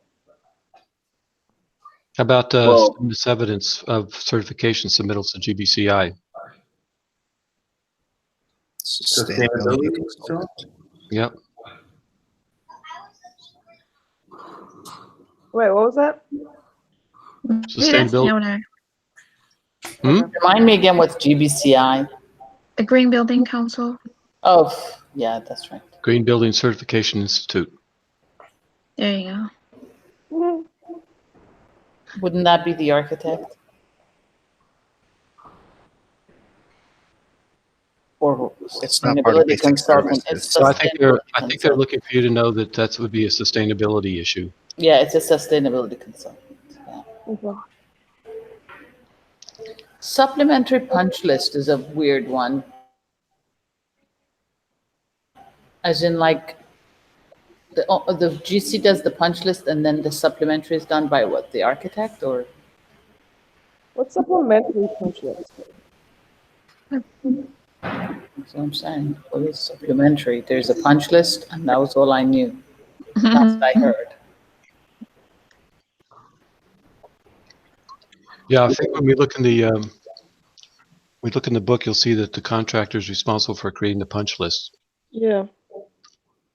But the supplementary ones? Yeah, that's What's what. Like, what is I think that's the one supplementary? architect might add some That's things. one you're to. thinking is a trick question. Yeah, Yeah. it's a supplementary. Because let's say the So- architect threw it and he didn't put something on, like, I don't know, something, and architect sees it, they can add it. Yeah, so when the contractor is requesting payment or substantial completion, then he compiles a punch list. Then the architect takes that punch list and walks through the building. And what you're saying is the architect may then add supplementary items Yes, I to think that- so. I mean, to I that do it. I've never gone to a punch list and not created lists of my own. Yeah. That's true. Okay, so you're gonna put architect there. Well, we're gonna find out. Yeah, I think the way Paul just said it, using the word supplementary, not in regard to added items on a punch list, but the punch list is a supplementary item to substantial or final completion. Why wouldn't it That just be makes punch sense. list? But who is it? The architect? Sorry, I'm going on. Does the architect certify substantial final completion, or is it the GC? Architect. It's the architect. Yes. On the videos, they talk about how more often than not the architects do create the punch list, but that's just because the contractors are so busy that they just don't get to it. But it's actually their responsibility. Okay, Yeah. I'm going to read to you out of the book, okay? This is out of AHPP, page 730, the punch list. The punch list required from the contractor in the AIA owner-contractor agreement is a list of items remaining for completion or correction at the time of substantial completion. It is required in order for the architect to determine and certify substantial completion, and it should be attached to the certificate of substantial completion referred to therein. Although many architects choose to provide the punch list, it can be time-consuming and expensive to prepare, and the architect may choose to offer preparation of the list as an additional service to the owner-architect agreement. So that didn't answer our question at all. That's great. But I think it's suggesting that the architect doesn't do it because it's too time-consuming. So if you want to make it as an additional service or supplemental service, get paid to do it, you can. But I think it states that I don't think this is supplementary service. I think it's just supplementary punch list. In other words, you're adding more to the punch list, perhaps. An additional punch list. Yeah, not that it's supplementary service. Okay, I've got another definition here. The punch list is a list of items still needed. The punch list is a list of items still needing completion. It is created and maintained by the architect. Wow. Well, that contradicts itself. That's from the ARE5 review manual, page 53-3. Why would you let a contractor create the list of open outstanding damage? Like they would. I know, right? Sense. That was the doesn't make old sense. way. That's how it was always done. I mean, I don't know what it is now, but Especially like if you have furniture move in. Okay, Damage. well, it seems to me that evidence seems to be leaning towards the architect on that one, on the two books that I just checked. Nothing is stated so far that says that the contractor is doing it. However, I thought that it states somewhere that the contractor is responsible for it. Anyway, so we're stumped on that one, or we're going to go with architect as punch list. Yeah, I'm gonna get the architect. Okay, then sustainability consultants number 2, facility manager number 3. So what'd you decide on for number 4? Who's making the transfer? Architect? Yeah, I think you're right. If it says contractor and owner, then it can't be that. So you're saying it's the architect on number 4. Number 5 is architect. Architect. I think it has to be the contractor because the architect cannot say that the house is. Well, oh no, wait, I take it back. The architect certifies final completion. Sorry. Yeah. Scratch that. Okay, and number final currently can use the contractor, right? Yeah. Yeah. Okay, so the ones we're not using is owner, subcontractor. Those are the 3 that or 2 we're not using. Let's see if we're all going to get mad here. Okay, yep, architect is the punch list. Architect certifies, right? Right, Oh, right. right. So Oh, we the didn't do so owner bad. arranges the Except for transfer. the owner. Wow. Knew it. Stupid owner. Well, it's not so bad. We didn't do so bad. but We still got it wrong. Got it wrong, but it didn't do this too bad. supplementary punch list is a Just different one thing. though wrong. Yeah, it's just one. Exactly. It's just Okay, I see where we kind of got stumped. It's arrange the transfer of the facility from the contractor to the owner. So the owner is responsible for the transfer from the contractor to the owner. Because The the owner contract decides when they're the ready. contract is between the owner and the contractor, right? The construction contract. And that's what I was thinking. It was the owner because it's a legality thing. Like it's a last minute, last call. Here's this, here's that. This wasn't so bad. It was just one wrong. Yeah, I think we Oh, did good good. here. It just took 15 minutes, but that's okay. We would have wasted so much time on the exam. So I think it seems to me like you need to get CSI Project Delivery Practice Guide. It looks like it's got a lot more information in it than AHPP on these roles for construction I evaluation. still want to know who does a punch list. Like that's two conflicts right there. Well, according to CSI, it's the architect, page 43. Well, that was a supplementary one though. We should look up the contract to see who really does it. What the contract saying should be. Yeah. Maybe Yeah. it's a little I sent that to you. Let me see. Yeah. Let me see if I can find it. I've got it up on my. I'm gonna look it up as The well. GC one or something would probably have it if it's in his scope.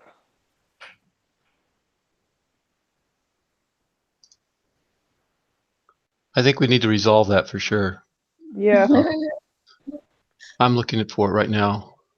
because it could definitely affect a bunch of other questions in regards of the supplemental, non, and who walks it, who doesn't.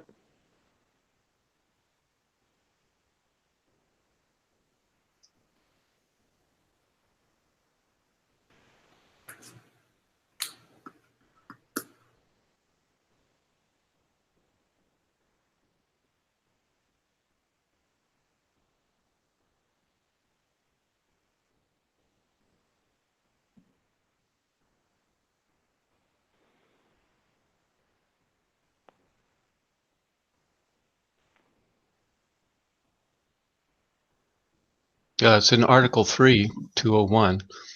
It's all the contractor's responsibility. So I'm trying to find it. The supplementary is the architect, and the original punch list is the contractor.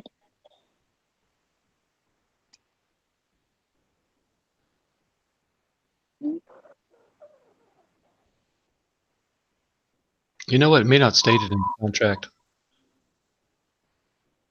Because I think that if it did, it would have been referred to an AHPP or CSI. It states in contracts B101 or A201 that whose responsibility it is, but they didn't.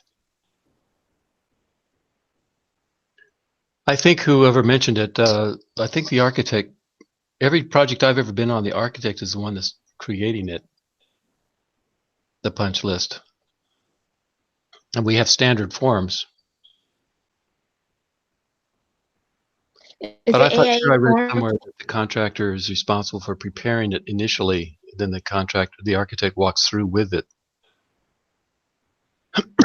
And thus the supplementary, I think, then But why would the contractor I'm prepare? 90% sure that in the old exam that I took, it was, which is why, and I was shocked and surprised. It was the builder who did the initial punch list. Somewhere Yeah. it is. Yeah. it I think was it states the that somewhere as well. It That's might have changed in 2017, but I'm sure it was. Mike addressed it in one of the videos I just watched, and he said it common practice the architect does it, but technically it's the contractor that prepares it. Right, Yeah. but we want to know we don't want to know what we do in real life. We want to know what these guys are Right. thinking in their fake Oh. life. Well, I'll But the tell you what guy- I'll do. I'll ask Mike and other coaches and see what everybody can come to. Find something where it definitively states it instead of just hearsay. Well, that's what's weird because the last test, I swear I had a question that tricked me because I was familiar as with the architect goes through the punch list, like walks it, but the contractor creates it. But I've also seen the scenario that the contractor creates it, the architect looks over it before they go through it and can adapt it, because it's technically like both sides just telling you. One could be vague, the other one could be a little bit more detailed.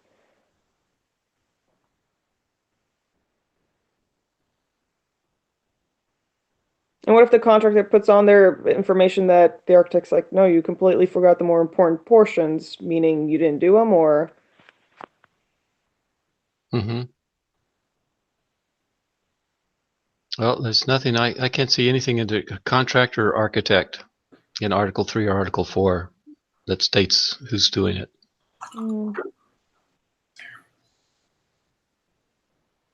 Although I Okay. imagine it's in one of our contracts, either the contractor or the architect. Somebody Google it fast. Who performs the punch list? See what comes up. AIA. But based on this information, what I read out of that ARE5 ballast, seems like the architect is responsible for the punch list, which makes sense, right? I mean, the architect is a rep for the owner, and the contractor would have a conflict of interest to state that, yeah, no, that's done. Exactly, because the owner has a quality level that they need to meet. Yep. And the architect has to make sure that the work is conforming with the drawings, construction Exactly. documents. So the architect would ultimately be responsible for the punch list, which is why when I do a walkthrough, I'm walking through doing the punch list. Now, it's you say Farnaz that traditionally the builder did it.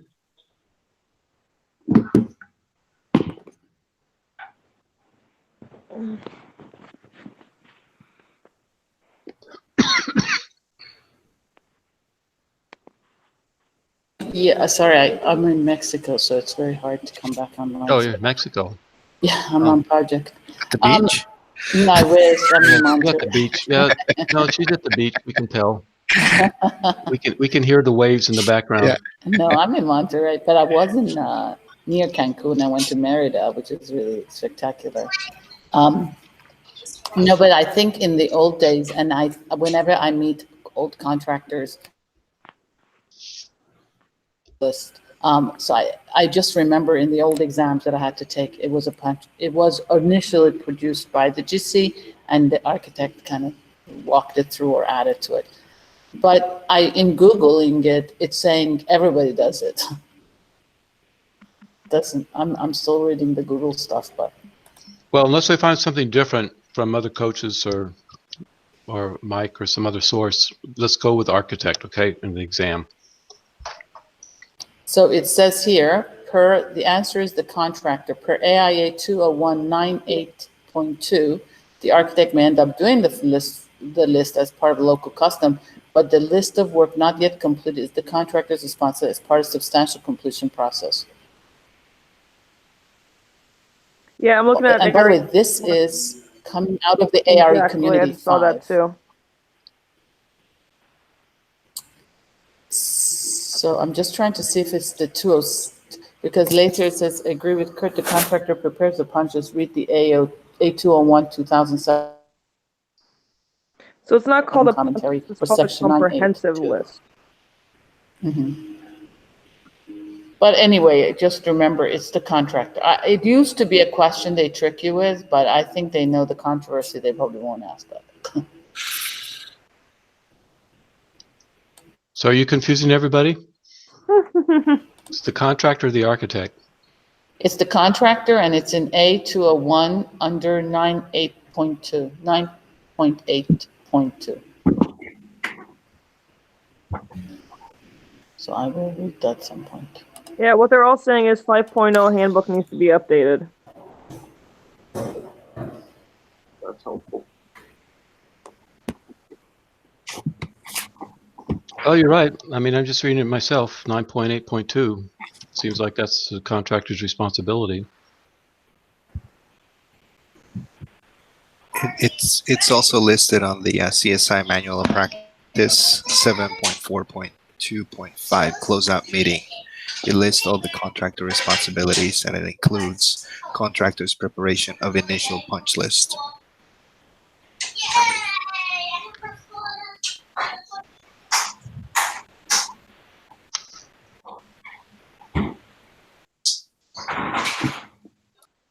On the 9.8.3, did you read that? That indicates that the architect will make an inspection to determine whether the work or designated portion thereof is substantially complete. If the architect's inspection discloses any item, whether or not included on the contractor's list, which is not sufficiently complete in accordance with the contract document so that the owner can occupy or utilize the work or designated portion thereof for its intended use, the contractor shall, before issuance of the certificate of substantial completion, complete or correct such item upon notification by the architect. So it sounds to me like then the architect is providing a supplemental list, right? Yeah. Yeah, definitely that I think supplemental. so. So that's why that's there. It's a supplemental. That's 9.8.3. Okay, so have we got to the bottom of that? Is everybody happy with that answer? Yes. Okay. This is a multiple choice. The existing 10-foot wide road connecting the northeast island to the southwest island will be widened. However, the entire road cannot be closed for an extended period. What is the appropriate construction solution? Sequencing? Yep. That's what I would go with. Yep. Number one. Oh no. I'm sure that's happened in your street at home, right? Number one. Here. Oh, okay, that's it on that case study.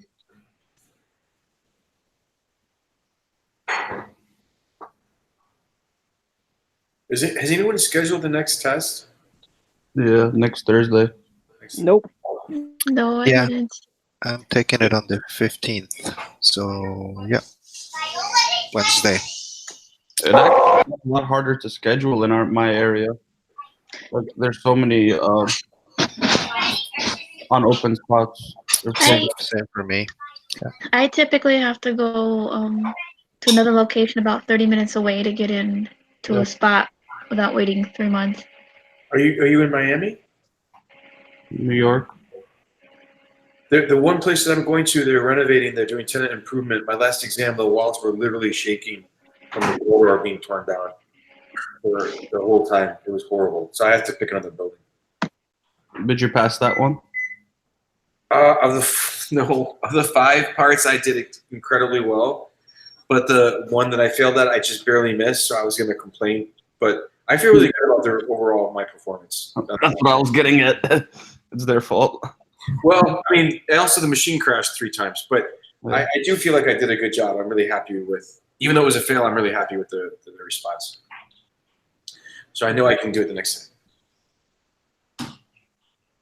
Okay, this is another case study. Do you want to just try this approach where we just look at the questions first Sure. Sure. instead of the scenario? See what you can get, these right or wrong. Architect is assembling appropriate AIE documents for the construction of the net zero energy building registered EVs charging station. Which documents are relevant? Choose 4. So take out 2. Well, Take out 4 and 6.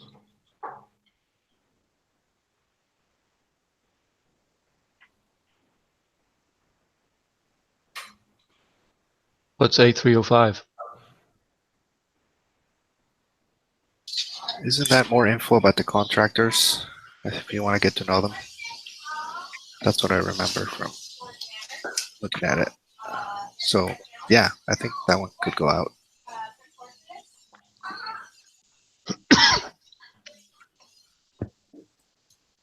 Well, since they're talking about a net zero energy building, what does that refer to? That's suggesting that it's going to have to be an exhibit, right? A green building.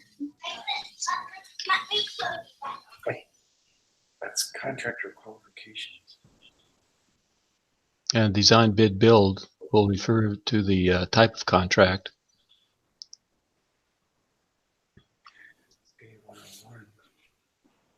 I don't know if this is something you need the scenario for. I would get 6 and 5 out. 5 and 6 are out. Yeah, because the G701, isn't that a change order or something? It's G8. What was the G701 is Yeah, I think it's the first G701 is one. for bidding. bidding? Right. Yeah, it's a, I mean, the B101 is our own contract. I'm not sure if he's preparing that, if he's already got the job. But, you know, that's where these things are tricky. Let's hit the road.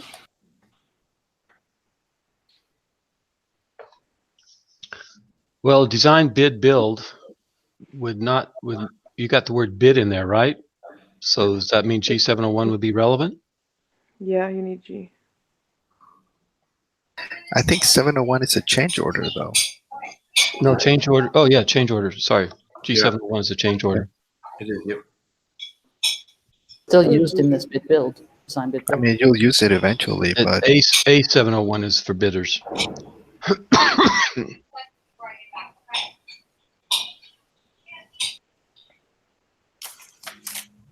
What's E204?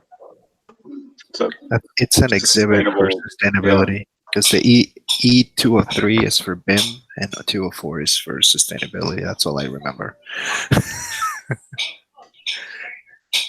Okay, so we need 201 SB, definitely. 101, 101, 204, so then 5 and 6 are out.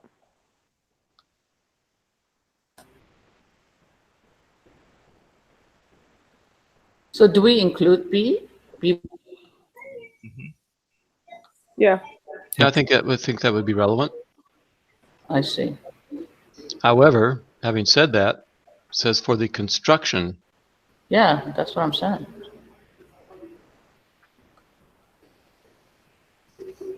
So, for the construction. So you don't need the B101 for construction. That's right. Yeah. What is 305? Yeah. Does anyone know? Well, also, why is the architect assembling the contractor and the owner's document? Oh, never mind. Okay.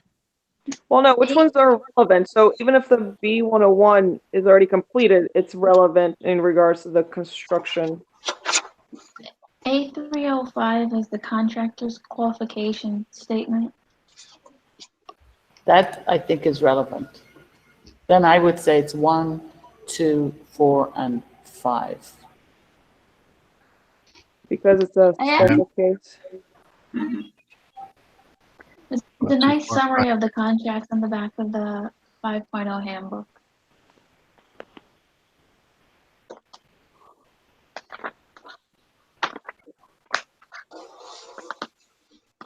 Okay, so what are you taking out? 3 and 3 and 6. 3 and 6? Yeah.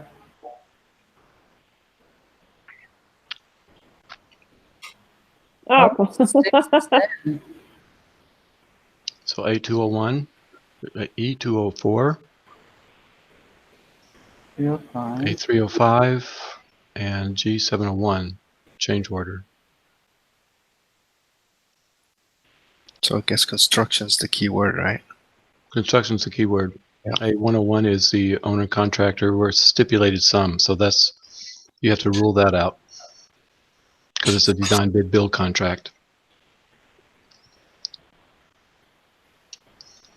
Yeah, so yeah, Farnaz, you're right in identifying that this is the question is about construction, not architecture. Right. But I still got it wrong. Still got it wrong? Well, I got that first one, Well, that's why you got to know what the B1, the A101 is, and the A102, A103. Right. Right. That may be a brain dump. Have any of you tried brain dumping the contracts? yeah. Oh, yeah, I've tried. PJM. Well, take out your brain dump map or reuse it. No, I need tell to start people memorizing. to practice your brain dump so it becomes just like brushing your teeth. So as soon as they say go, you can just immediately write down your brain dump without having to think. To be honest, the fact that we talk about them, I remember better. So now I remember better this A101, A102, perhaps, if I was to focus.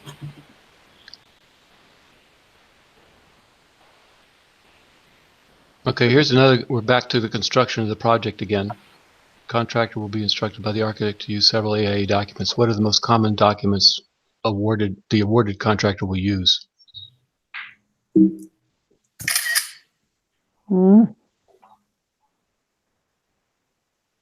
I don't want to do this one.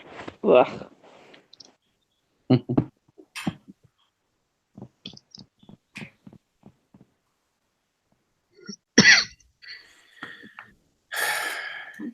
Definitely 2 and 5. No, what was 701? And 3. Would you use any of the Bs because they're architect? Wouldn't you get rid of 4? Yeah, Nope. Yeah, the B, it's architect. So So you gotta just get rid of one more.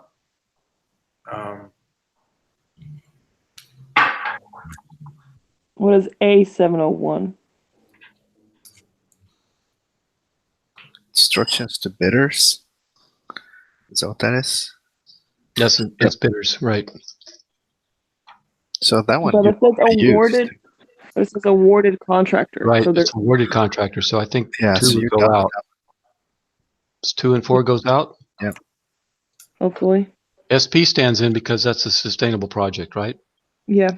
So 2 and 4 is Well, but 401 is subcontractor contract. Good job. Stupid contract. So that was good. You nailed that one. That was a kind of a tough one because you didn't really know what those words. You kind of worked it out. So the B's would be architects, so that's out. And the fact that the 701, A701 is for bidding, but it says in the thing it's awarded contractor. So the bid's over.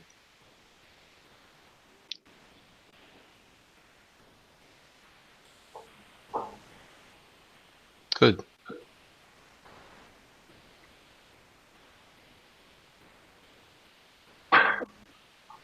So we need to start memorizing all the other contracts now too. It seems like in this particular one, you may have to dive a little bit deeper into these construction contracts. Okay, there are 3 categories of EV charging. I'm not sure you need a scenario for this. Based on the graphics below, yes, you won't. What is the appropriate description of each level? Connect the corresponding attributes, 2 per category. I may have to zoom out. What?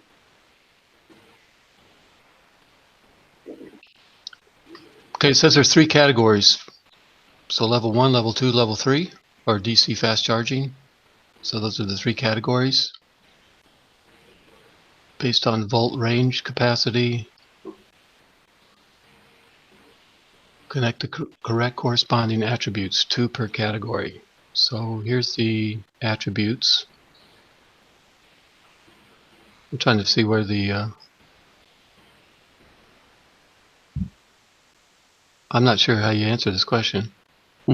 Oh, there it is, level 1. So here they are down here. This is drag and place. So level 1 is ideal for locations on major interstate networks. I'm sorry. These are your choices on the right, okay? And then these are the 3 levels that you got to connect definitions to. So you got to look at this chart up here to see which ones go to level 1, level 2, or level 3.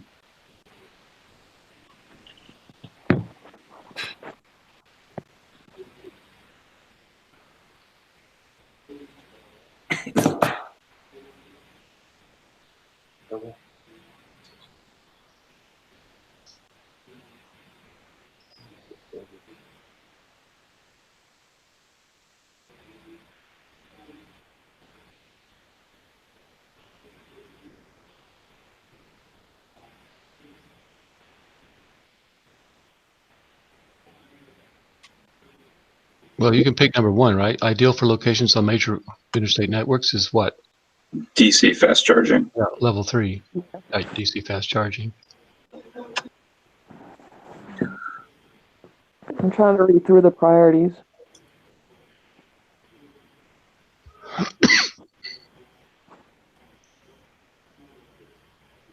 I'm gonna say level 1 is low installation. No. Yeah. Yeah, that makes sense because it's home use, right? Yeah. Residential's cheaper. Peak increased power demand.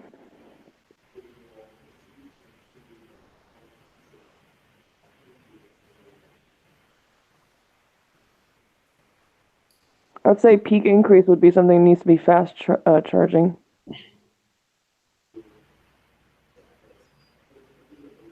That's level 3.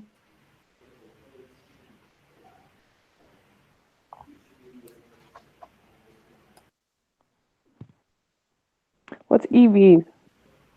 Electric vehicle. Okay. I don't understand this question. What's AEVs? They're asking you to connect level 1, level 2, level 3 down here at the bottom with appropriate descriptions of what level 1 is, level 2, level 3 is, based on this chart above. So if it's ideal for locations on major interstates and networks or increased peak hour demand charges, you would look at the chart and see what use that is. Yeah, see what down level here, that is. level, it says ideal for So it's- locations on major interstate networks. Over here on the right, under fast charge, it says near high volume roadway access Right, points. so that would be automatically, So that would be level, that would be fast charging, goes with ideal. yeah, So and then 2. sports arena parking would be level 2, right? Yeah. Because that's like a shopping center or a place where you're going to just go and park your car for quite a number of hours and then leave. So that would be a level 2. Pedestrian facilities. What's an AV? AEV? I'm assuming another form of car. It's an all electric vehicle. Oh, so that's the full only electric. Yeah. So there's Yeah, it's not a hybrid. Or it is a hybrid. Yeah. That's not a hybrid. It wouldn't be, no. 60, 80 mile range. So that would be, you could look up in that chart, right? Range per hour you're requires 3 to 7 hours. So that's the thing. I know a little bit about those, and the 37 hours are in your own home charging station. If you're traveling, it needs to be significantly faster because you're not going to wait 3 to 7 hours. You know. So it looks like that would be level 1, right? Because look at the top chart, typical Remind me why duration. this question. Is this a construction administration question? Yeah. Just remind me.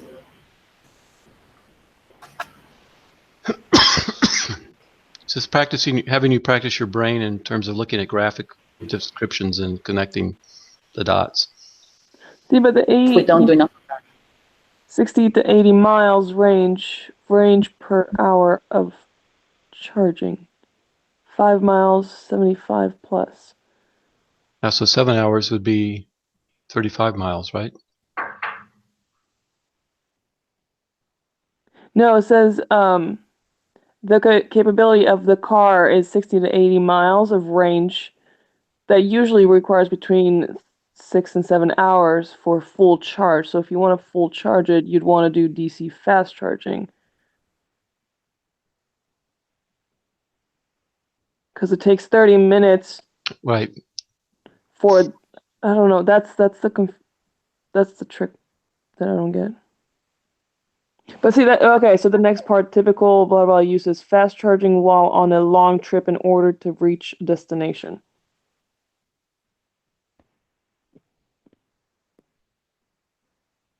So like I was saying, the 37 hours it takes at your level 1 in your own house, because you're not, you're in for the night. But if you're on a trip, you can't be waiting around. Right. So you're saying that's fast charging then? I don't see what in that statement makes you want to say you're at home or you're on a trip. When I think of AEVs, there's a parking garage near my office, and they have all AEV parking for like the Prius Primes that plug in that have a 60 to 80 mile electric range, and it's for people who are doing short commutes, not long distance travel. Okay. So I would think it would be a level 1. Okay. Yeah, I think the thing that knocks it out of fast charging is it says it requires 3 to 7 hours for a full charge. Yeah. So that would knock out fast charging.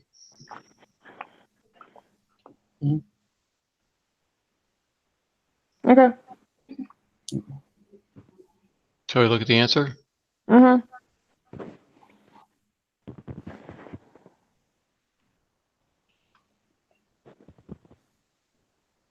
It's level 2.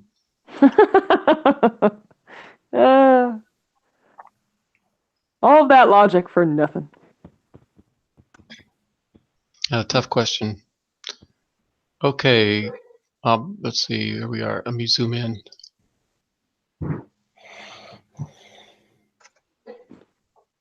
Okay, human bones. You should know this one. What are the steps to be taken by the architect? The contractors encountered what appears to be human bones.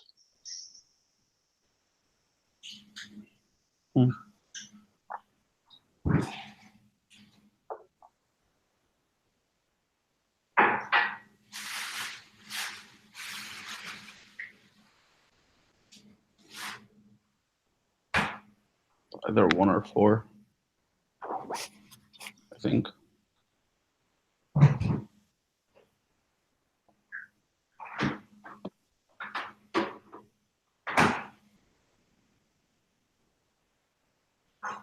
I think 1 because they probably would want to investigate how you ended up with human bones in your job site if it's not a graveyard. Yeah, that's what I keep trying to find a keyword in any of 1, 2, and 3, and 4, and you should be stopping work. So we know 2 and 3 is definitely. Yeah, until it gets investigated, right? Like somebody has to come in and those are, I don't know. Does number 2 imply that you're stopping work where you're not affecting those remains, but you can continue elsewhere? Mm-hmm. Yes. I think 2 would make sense. What if the whole I site don't think might so. be graveyard? Yeah, because if you find one body, they might want to look for more human bones. Or you destroy concrete or something else. Unless you start digging and you find more, then you obviously stop touching that area. I think this comes right out of I think it's in A201. Number 4 sounds like it's something out of the contract. I just don't know if it's the right thing for this question. Yeah, like how would it be affecting the sum? But it would be affecting the time, because if they stop.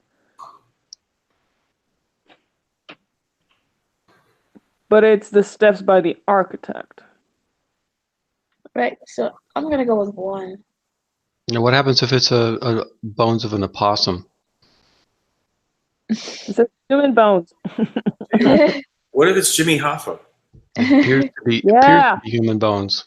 So you can stop the whole project until you get the authorities in to find out it was just a rabbit. Yeah, because what if it's not? What if it is? I'm just being devil's advocate. I'm the contractor saying, you're stopping me and I'm losing money. I would say it's better to be safe. It might be more And than 7 days. Like maybe they'll just keep digging and they'll just find, more. Yeah, I guess it depends too. If you're in Italy, forget it. Oh, yeah, that's a mass grave at that point. You should probably stop. This happens in Savannah all the time. Really? Yeah. In fact, the townhouse I just bought, they had a problem with that. What'd they do? I don't remember. It's terrible. Well, if it's a townhouse, then I guess that it's not big enough. You'd stop the whole project then. It was 8 units, and they were putting in a water retention area in the back, and that's when they found it because they went more than 7 feet down. I don't remember though. I'm a. Okay. What's your choice here? Numero 1. Going with number 1? Like 1 or 2. 1 or 2. I don't. 1 or 2. 1 or 2. Ooh. A contractor shall continue to suspend sub operations until otherwise constructed by the owner, but shall continue with all other operations that do not affect those remains or features. Oh, so that means anything for construction, but you can Makes sense. So you can't touch that area. So I got it right. But what if the whole area is filled with bodies? Well, if he uncovers them, then he's got to stop. All right. Just keep stopping until you find no more bodies.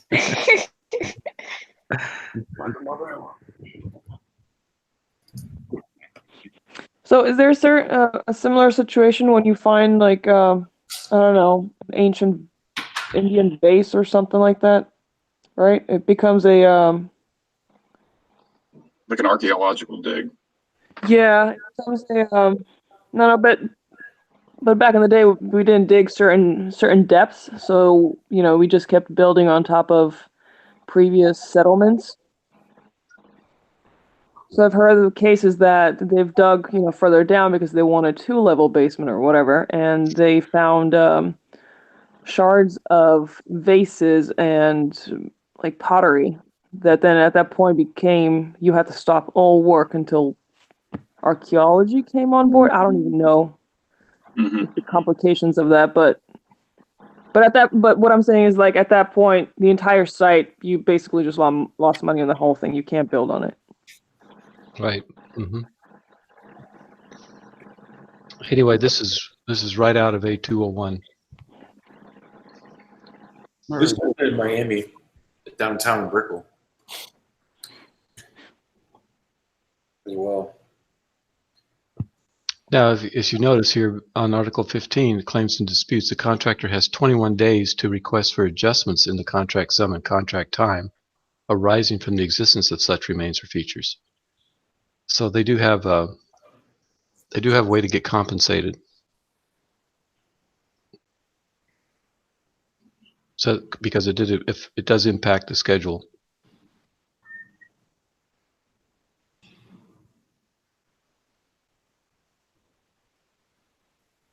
Okay, here you're testing your net zero energy building classification knowledge. So there's 4 categories. Drag and place the correct corresponding classifications with their descriptions.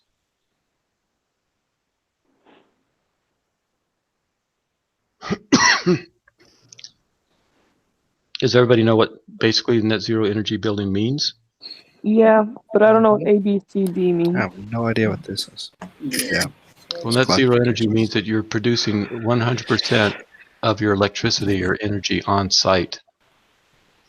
But there's That the building produces per different year. categories that you can purchase it. You can produce your 100% energy by purchasing off-site renewable energy generated off-site. That's one of the categories. Yeah, Or, you could be renewing your energy and renting space on another property. So they just those 4 go into A, B, C, or D. So which one's more extreme, the one that you produce on site?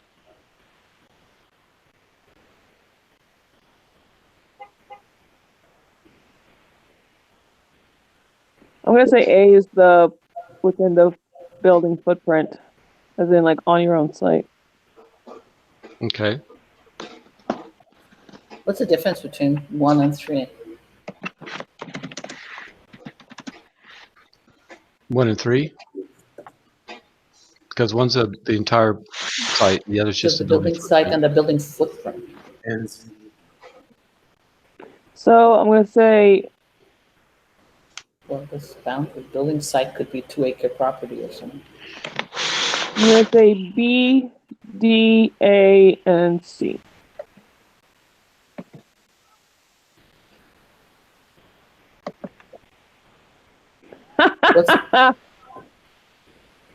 Yep. Correct. It's okay. So A is the most extreme. Like everything happens within the footprint of the build. But the building footprint is not the entire site. Right. Can you go down a little?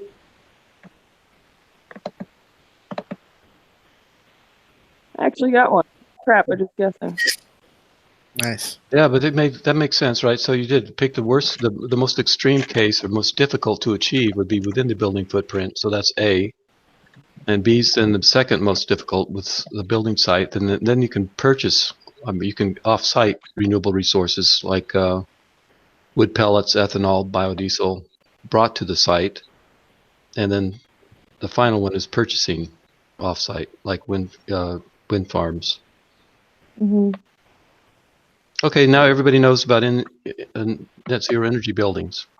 Where do we read about it? Where does this all come from? Comes from net zero energy buildings. There's a PDF I can download and send you guys if you want. That'd be great, please. These are becoming, I don't know if any of you run into these, but a lot of my work is clients are all requesting net zero buildings. A lot of them are, a great percentage are moving in this direction. Large-scale buildings or small? I'm doing an entire research campus in Belize. That's all net energy buildings. Every one of them. That's impressive because it takes a lot of power. Yep, it does. But I mean, we don't have a thermal. choice because the island is 50 miles off the coast. Oh, so you have to. We have to. We don't have a choice. So is it So can I? wind, solar, and Yeah, it's primarily tidal? photovoltaic. It's mostly PVs. Okay. So we're building, some of the PVs are on rooftops. Obviously, we're collecting 100% water. So we're getting all of our water from rainwater and air to water systems. And then we're also creating some floating barges with PVs on them. How much does thermal affect your situation since you're on an island? The thermal performance, the efficiency Yeah, of the because PVs, because they self-wash, so they cool okay. down. They self-wash about every 5 minutes Mhm. with gray water, and it kind of keeps the salt off as well, so that it keeps them efficient. That's smart. Okay. Yeah, it's a fun project, sure. I'm starting Okay. to just have to Yeah. do a bunch of calculations for it. That's probably good at guessing that one. All right. Okay, here we go. Dispute has occurred.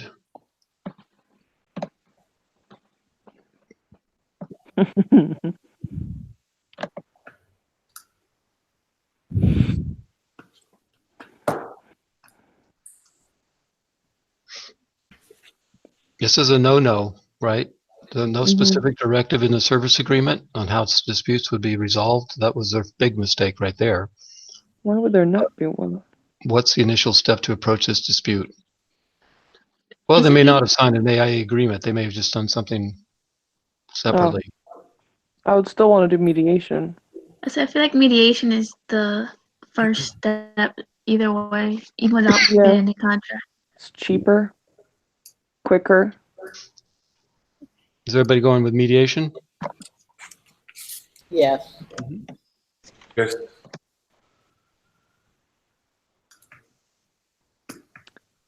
What 3? Non-facilitated resolution.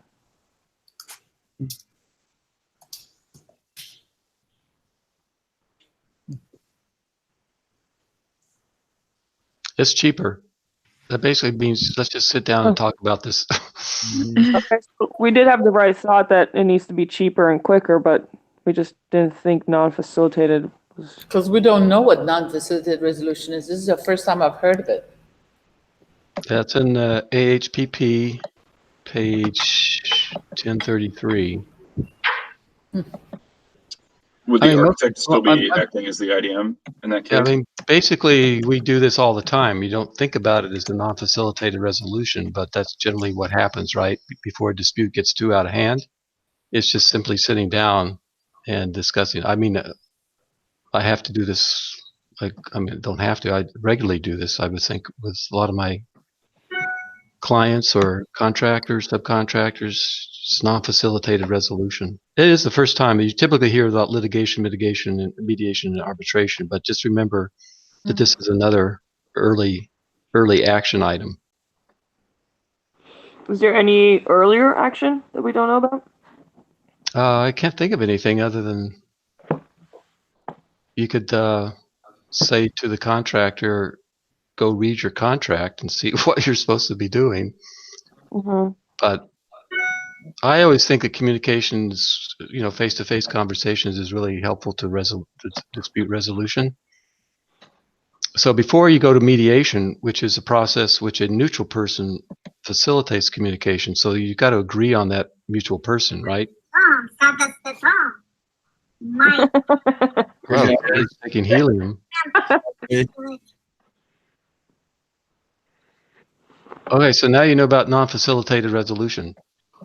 Okay. Sorry about that.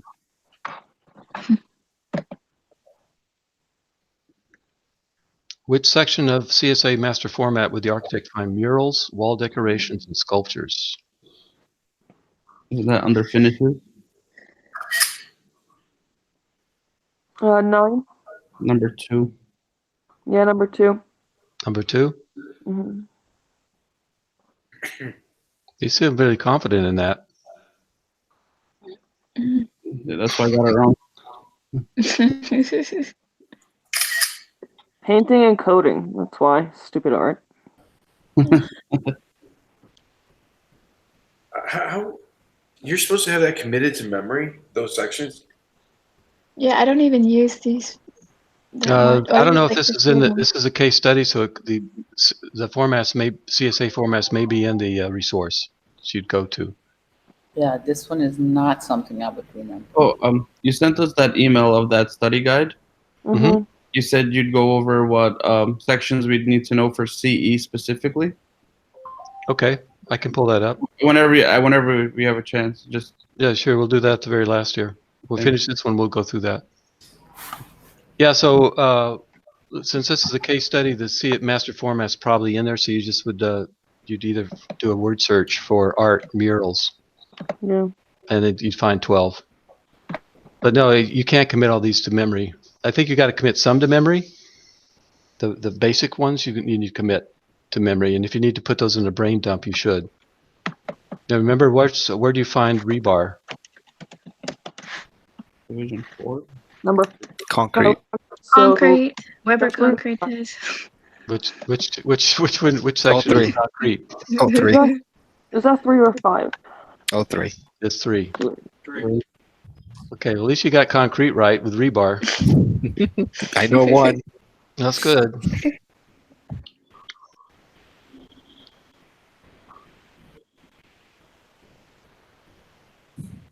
What would constitute a minor change in the work? A minor. Remember, what are the conditions of a minor going from a minor to a change order? What are the 3 things that make that? Time, cost, and Schedule. Oh, yeah. Time. That's Number schedule. 4. Scope, I say 4 Scope. too. right? Scope, cost, and schedule. so not 2 and 3. Not two.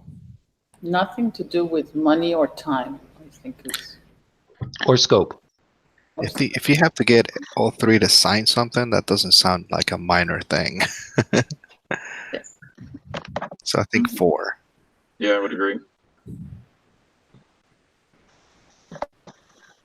Yeah, well, 2 and 3 you can knock out right away, right? Yeah. So it's between 1 and 4. So I mean, we I do think that minor changes all the time, so it's definitely the architect alone.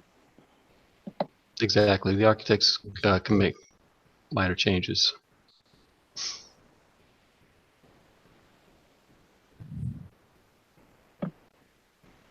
Extension does not. Ugh.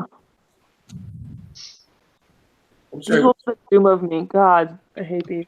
You really need to know the application for payment issues in G702 because they'll be on the exam. I'm sorry. So what was the conclusion of the previous one? It's the architect. Isn't Gene 701 like a payment change order? So In order for a that minor might- change in work may be issued by the architect alone. Okay. So the architect would not require signatures by the owner or the contractor to do minor work change.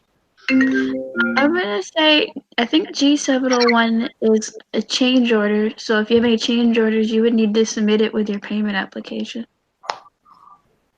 right? Mm-hmm. What's Yeah, but I think 703? the application for payment That's is a 703. Does everybody know what G703 is? No. Continuation Continuation. sheet or something. Mm-hmm. Yeah. I've not used it. I'm not even really sure what it does. How about G704? Certification of Substantial completion. Substantial Yeah. completion. 705? I don't know. 705 is not on my list here. So Memorize subcontractors. contract. Well, I think the one you nailed is 701, which is a change order. Mhm. Let's see. No, 703. You need the continuation sheet. What? With this one, I would have eliminated the 2017s because this is just a logic standpoint. So at least you're down to G705 and G703 because in the test, normally that would be an indicator of, if they're both ending in 2017, you could, in general, eliminate them. That's just something I've noticed when taking the mock test. If that makes any sense. Like you're left with a 50-50 chance then of getting that answer right. But the current exam is using 2017. Yeah, they're just revised. They're not new. Yeah, it's more of a method. It's kind of like when there's exams trying to trick you, or the process of elimination. But this is one of the ways of doing a process of elimination. I've noticed that when somebody gives you the same date of something, then it tends to be something you can just immediately wipe it out. If you see where ends 2 and 3 end in 2017, so by default, I would say it's either 1 or 4. If I didn't know it at all, if I looked at this and I had no clue what it was, at least I could get it to a 50-50 level. And then I would have guessed the 92 because it's 1992. That would help. So I've noticed that has helped me multiple times when I don't have a clue. Well, the bottom line here is that there's going to be questions about this application for payment. So you need to kind of get those contracts out and just review them so that you know that one's a continuation and one's a form. That's an interesting strategy. I hadn't thought about it that way. One thing I do is that I just think of them in the order of use. So change order came first and application for payments came second and third. Continuation, I have no idea what that means, but it's just the continuation of the certificate of payment. So that's how I lose it at 4 and 5. But I now remember that substantial completion is 4. Yeah, I can almost guarantee you're going to get questions on this certificate of payment, application for payment. Now, having said that, you probably won't get it on the test. I am okay with that. Now that I Anything know related it, to I don't project mind. closeout, the substantial, all those G contracts, you really need to evaluate. Substantial completion, final completion. Okay, here we got a hotspot question. The architect presents evidence of non-conforming work to the owner. So here's a graphic showing 2 non-conforming works. What would constitute non-conforming work? Select one of the non-conforming areas. Let me zoom out. That's 1. Oh, sorry. You got to pick 2 areas in this picture, apparently, that are incorrect. There are 2 non-conforming things here. There's 2 things in this picture which are 2 things which are non-conforming. The AD accessibility issue? Or electrical? I don't understand. So like these are mounted 48 inches higher above the ground plane, or they're not? Well, the first thing that should stand out is there's no signage, right? Oh, okay. That's good point. One is located in the middle and the other is located on the right side. Looks like a mess. Well, besides being a bad design, So what do we have here? A multiple choice or just have to say it? it says select one of the non-conforming areas. What would constitute? There are 2 non-conforming works. What would constitute non-conforming work? Select one of the non-conforming areas. Do you click on it? Yeah. The what? You would click on this, like you drag Yeah. it? Yeah, you drag your mouse over and you click. It puts like a little crosshair on the area.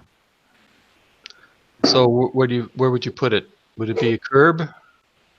Would these require a curb so you don't run into the electric meter? I mean, the electric charging, or is it a sign right here, like a handicap sign? This would be for EV sign. Signage.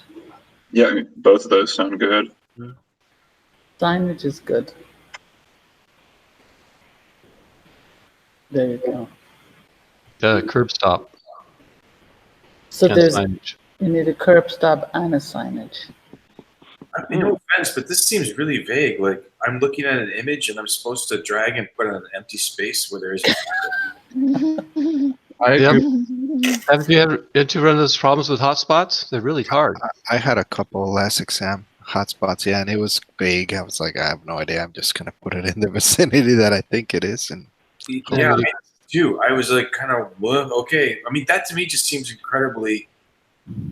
This is like I'm not a robot kind of thing. Pick four images in this picture. Well, if I go back up to here, I mean, I would, if I was looking at this, I would click here in the space where you'd see signage.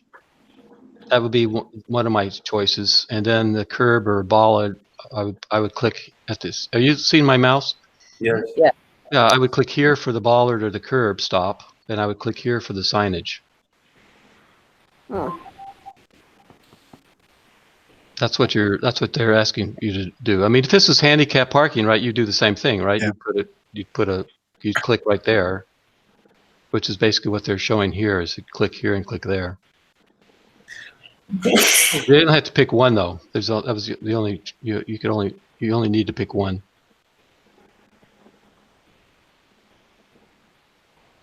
This is like looking for a black hole in a picture of stars and you pick in a black spot. I mean, it doesn't. Well, but if you were an architect, you walked into that space and you were, maybe creating a punch list or something, you would say, hey, there's something missing here, right? I guess. There's no guidance. You just have to say, hey, where's the curb stop, or where's the signage? We forgot it, contractor. So your tolerance within that thing, they said it's like 5 to 10 millimeters. So like you'd have to get it exactly at that. Well, I mean, I wouldn't click here, right? Your signage is usually right here in the space. Bollard would always be at the end of the parking. So I'm not sure. I don't know how to answer your question. If NCARB is really picky about, well, if I click, do I have to click right in the middle here for the bollard or the curb stop, which I probably would, or click here in the center of the parking space for the signage. Okay. And you can I pick. wouldn't go to the right or the left of it. I would be as accurate as I can to be in the middle. I think the trick question here is that you might go to the wall and just try to look at the distance of the electrical thing from the location of parking or something like that. Yet there's a more intense issue of there's no signage or anything. So you just have to do some deductive reasoning, which is to say we would be in charge of the signage and not the electrical power thing, perhaps. Or the curb. Yeah, I mean, they're showing signage here on the wall. That could also be a correct location. If you see my mouse. Mm-hmm. So you could click there in the middle too of the wall, and then there's be a sign there. That we probably get credit for that as being accurate. So you've got three choices basically. So if it's handicap, this could be you click to show that there's no stripes. If there were no stripes on the drawing, so that would be one non-conforming thing. The signage would be another one, and then maybe signage on the wall would be a third one, and a curb stop. I don't know if that helps you answer hotspots. I mean, I know people have had trouble with hotspots, but it's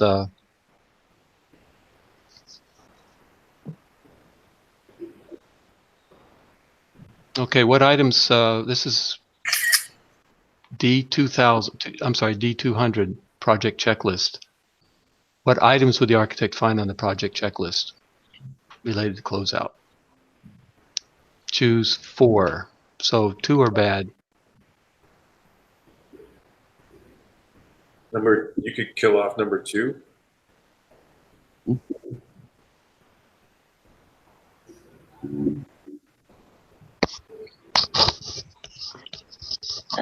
Number 5 seems kind of random.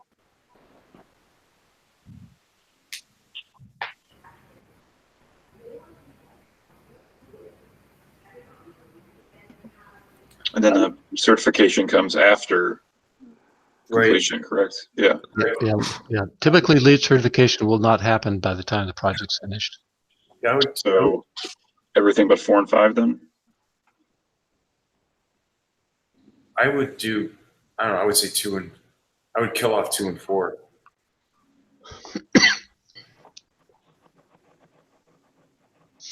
Now, phone log might be important because it's kind of your guarantor of communications. Yeah, I'd stay with phone logs are part of the things you're supposed to have. Okay. Yeah, I'm not sure of the client's financial. I don't know. We'll find out, right? So 2 and 4? Mm-hmm. Correct. Mhm. Okay.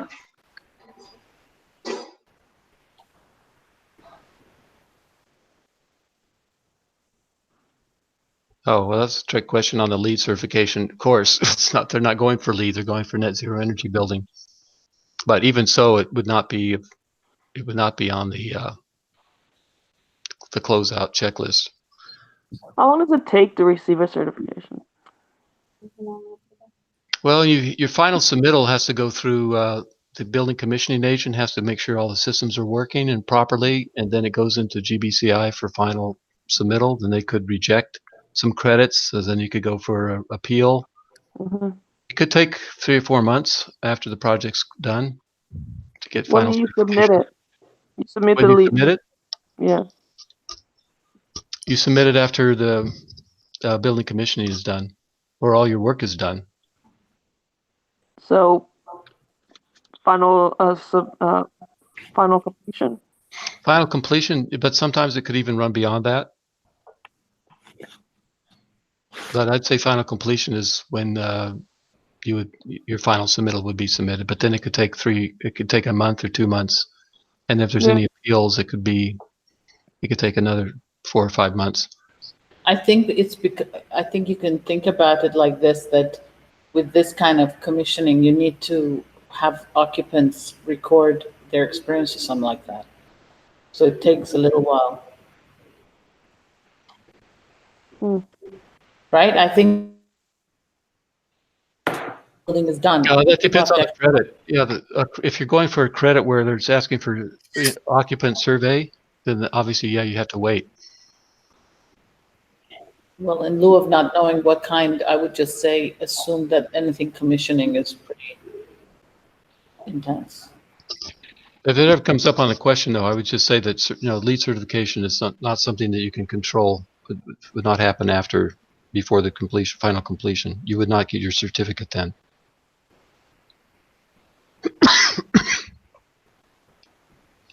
Here's a math question. Okay.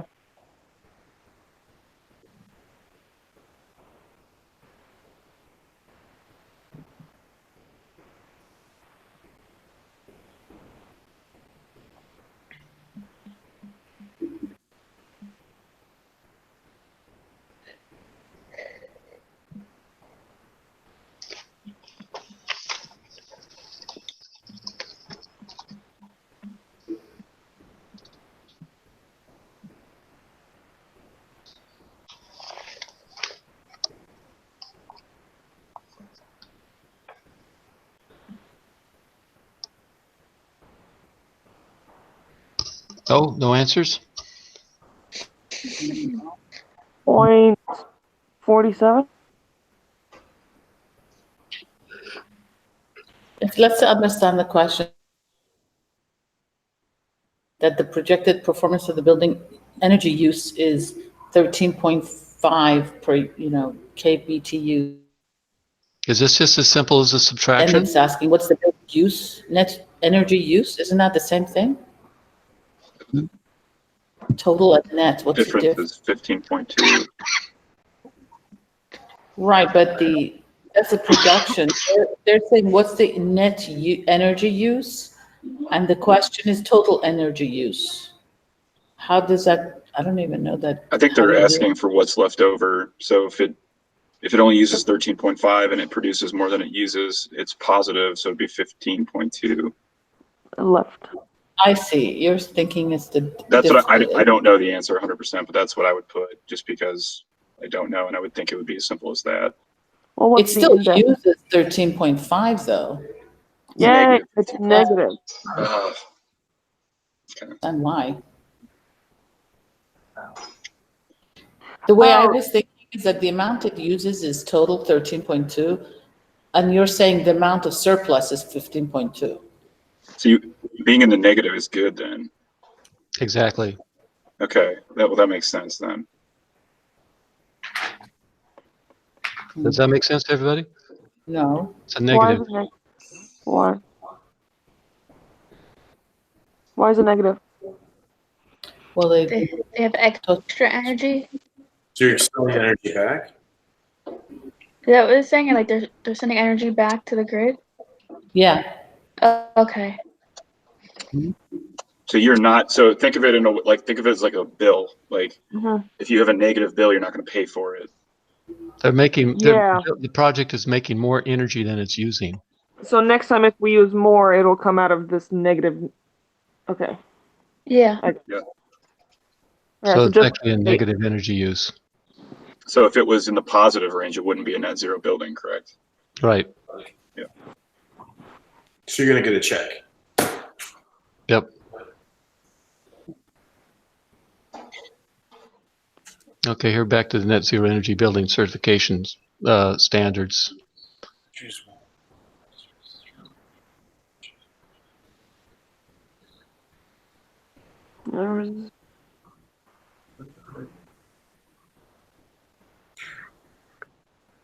I mean, this may be difficult for you to get right if you don't know net zero energy certification standards. But once you know the answer, then you'll never forget it.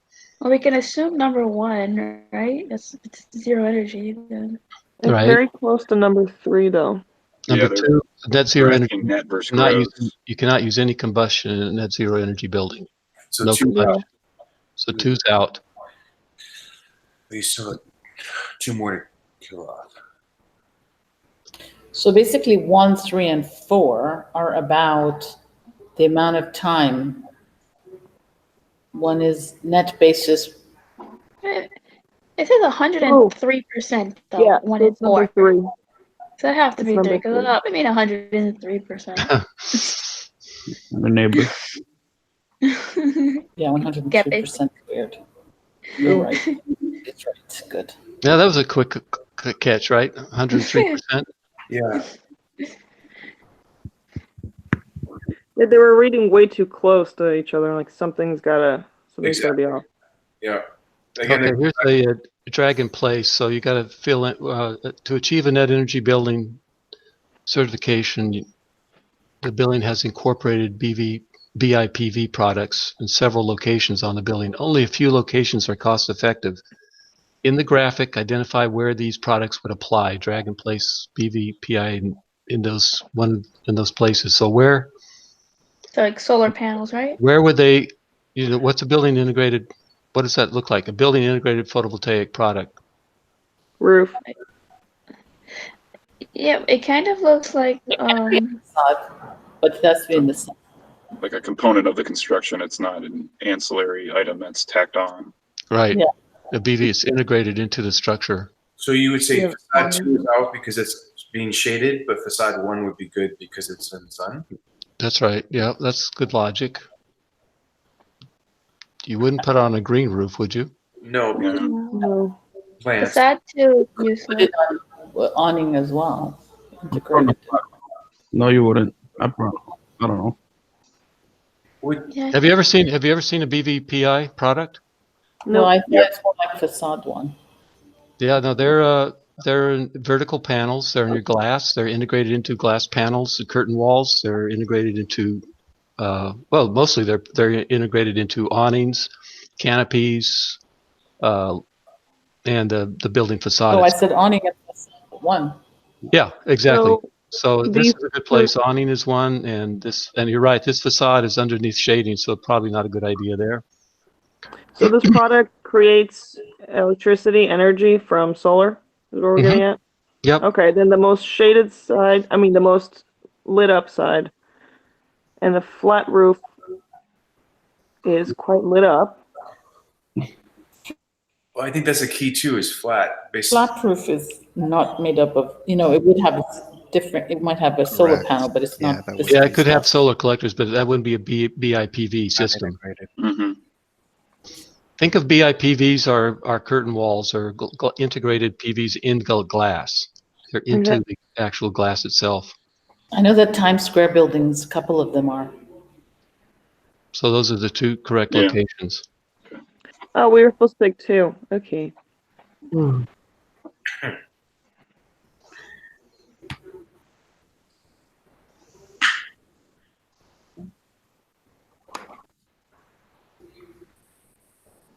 Yeah. Here you got to go to the Yeah. back to the thing.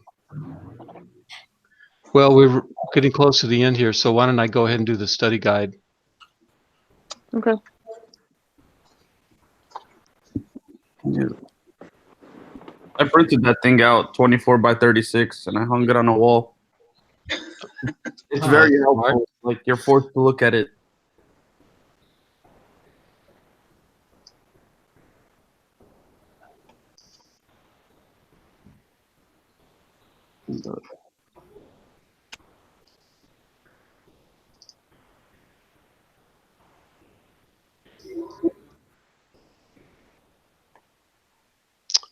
Oh, you know what? I don't think I can get it up because it's a PDF.